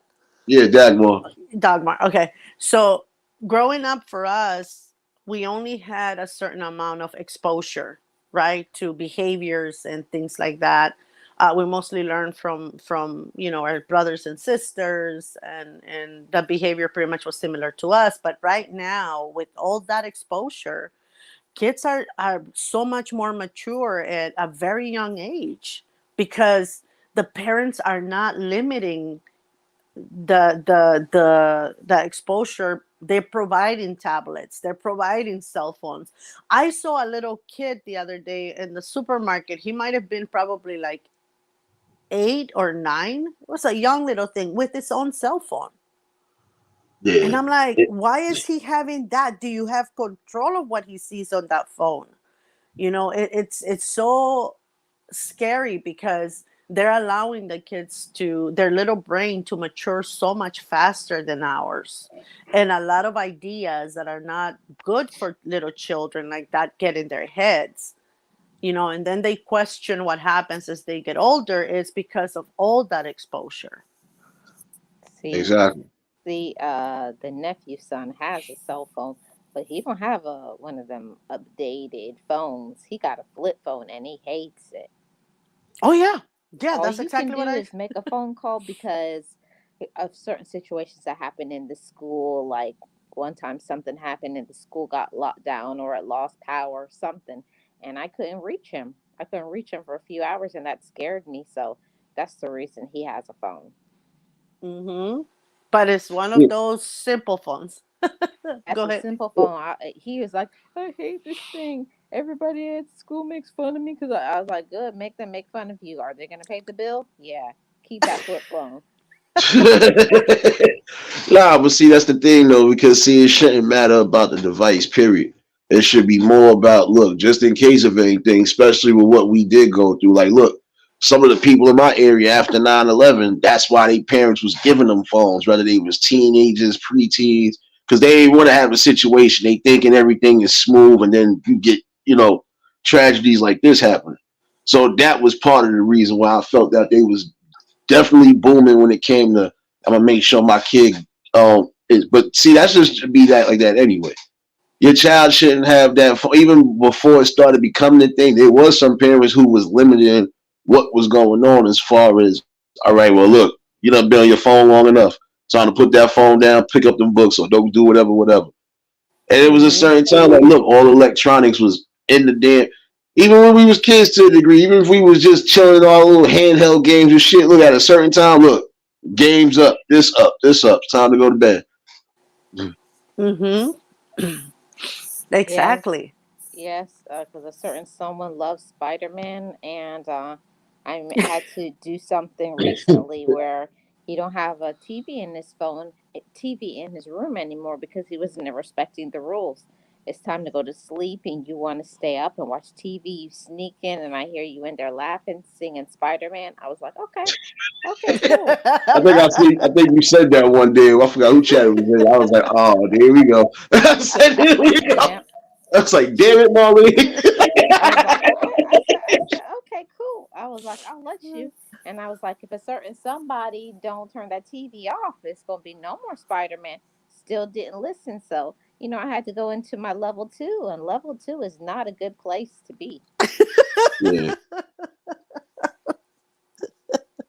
Marlene is leveling up. Yeah, but the level up is not good. It's not a good flow for the for the kids. The kids don't like level two. Level two is not fun. Level two means, And that's, yeah. Nate and Marlene, I remember for us, it was the first time, right? You say, don't lock this door. I don't want you to close your bedroom door and don't lock it, right? I don't want that. Open door policy. You're still little. I need to make sure you're okay. That's in my mind. But I remember for us, It was the first warning, and then the second time there was nothing said. But when we came home, there was no door in our room. If we had a little radio or a TV, turn the radio off. It's late. That was the first warning and the only warning, because the second time nothing was said, but everything was gone when we came home. But Oh, nowadays, Nexie, it's you one know, warning, two warnings, three warnings. They keep on singing the same song. And I'm like, do something. Don't just say it. Do something about mm, it. I guess it's Nexie, because, Nexie, I wasn't. We didn't get that. I was like, you got it good. We didn't get no warnings. My mom would come in. We would get the look. I guess that was the that was a warning. warning. She didn't Exactly. say anything, but she'd be like, "Yeah, what you doing up?" And then the next time she would just come and just take the radio or the TV out of our room, and we're like, "Man, but I was, Yeah, you uh, was. You was. yeah, but I was. I guess I'm not Yeah, now, that's right?" exactly what she said with that. You was. That's all you was. That's all you Bye. want, right? Or when I thought I was being, that smart age, like 13, 14 years old, and you like to slam the door. Mm. Mom's like, oh, okay. Mom's like, oh, okay. She's like, you're slamming doors in here? Like, what bills you pay? Oh, okay, okay. Don't do it again. You do it the second time? Yeah, just take the door off the hinge, come home, no door. I'm like, yo, where's it? Mom, tell me, when you start saying yo, Uh, yeah. no, Yeah. it's is he changing his avatar again? Yes. Yeah, he's changing his That avatar. Nate. Yeah. It again, it's I feel that I'm not, criticizing them in any way. That's not what I'm trying to do. But a lot of times, the fact that they don't follow certain things at home and they don't discipline them, and they behave like, like they've been let out of a cage on the outside, that's when that affects me, right? Because Mhm. like the other day I went to the supermarket, and this young girl was with her like 5-year-old boy, and I was, pushing my little cart, and then all of a sudden I feel this huge pain in the back of my leg, and it was this little boy that had been running around with the cart all over the market, and I'm like, he hit me, Marlene. With the shopping cart. Yeah, with the shopping cart. And I was like, ow. And I'm looking around, and his mom is still on the phone. And when she sees him, all she does is, hey, so and so, come over here. I went up to her and I said, your kid just hit me. I said, why don't you hold his hand or something? I said, get your face off of that screen. He just hit me in the back of my leg, and it's hurting a lot. And she just looked at me. I said, yeah, and I'm sorry, will be very well received right now. I'm sorry. I'm like, oh my God. And I just walked away. Wow. And it's something that, again, we have to be paying more attention, and it's why I like, when Nate does these things, because, it's real talk. It These are is. the things that he sees on an everyday basis, pretty much, around his neighborhood and stuff like that. Yeah. It's important. Uh-oh. Did he leave us? I think he left us. So this is the next thing on the Marlene show.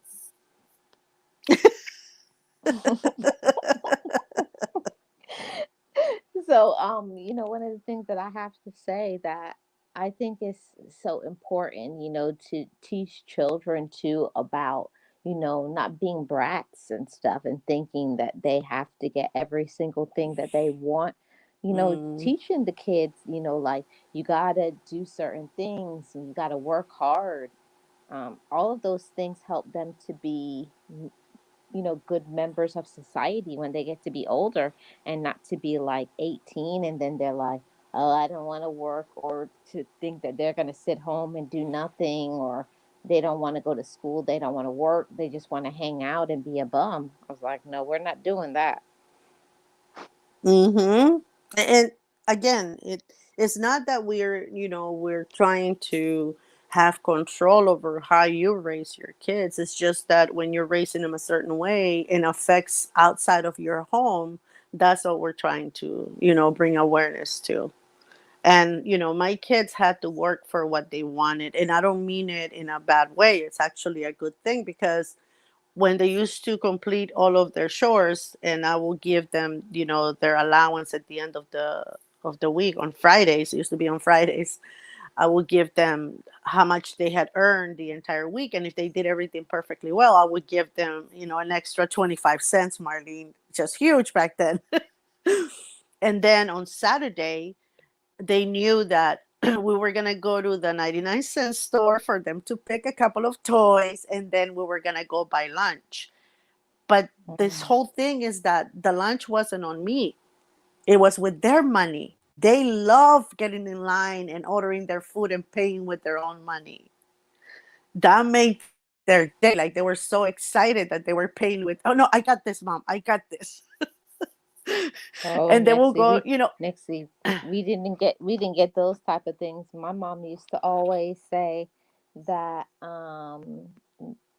start she tried for every single one of us to start a fund when we were young, and mm-hmm. we always would be thinking about that.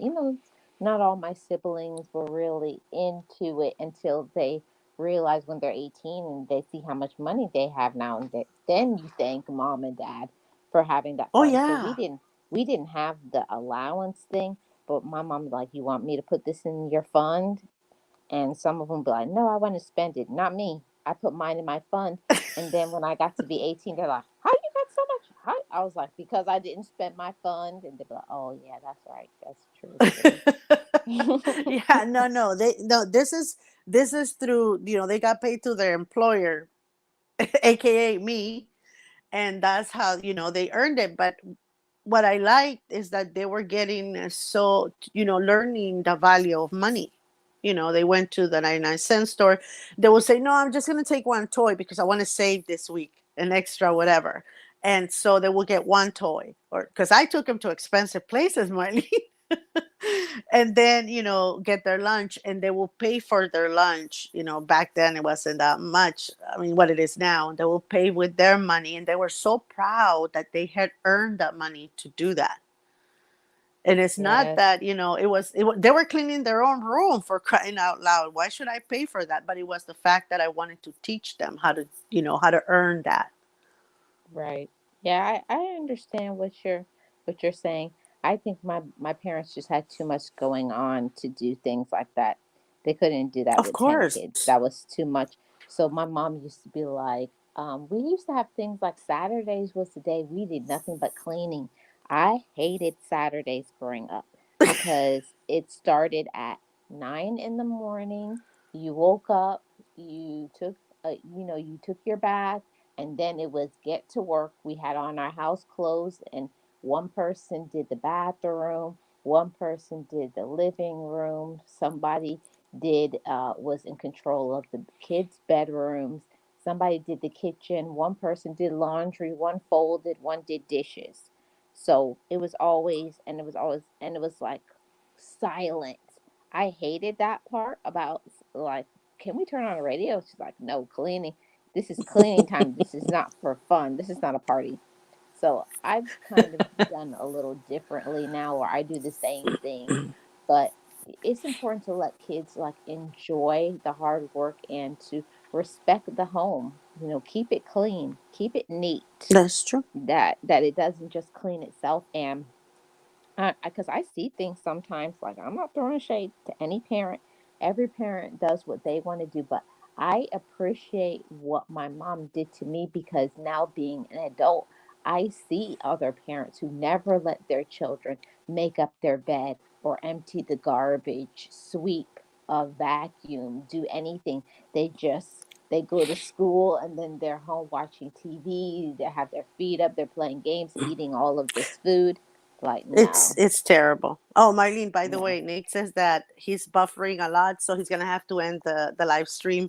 But Nate, thank you for having me, giving me a little bit of time on your platform. Yes, Nate, thank you so much. I appreciate it. Thanks for letting me and Nexie do a takeover while you buffer. Yeah, exactly, exactly. We're here a week. Okay, bye We're here all week. everybody. We Thank got you for all the coming. time. So thank you Thank guys. you for Thank you guys coming so to much for the Nate supporting Nate. show. Yes, thank you so much for supporting Nate. Okay, Marlene. Bye. Okay, bye bye.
to everybody.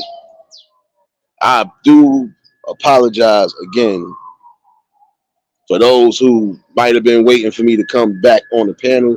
I appreciate Marlene and Nexie for definitely chopping it up and definitely giving good critical information and just great conversation. And again, I apologize to all of you. I don't know what the hell just happened, but I completely lost almost everything, even cell phone service.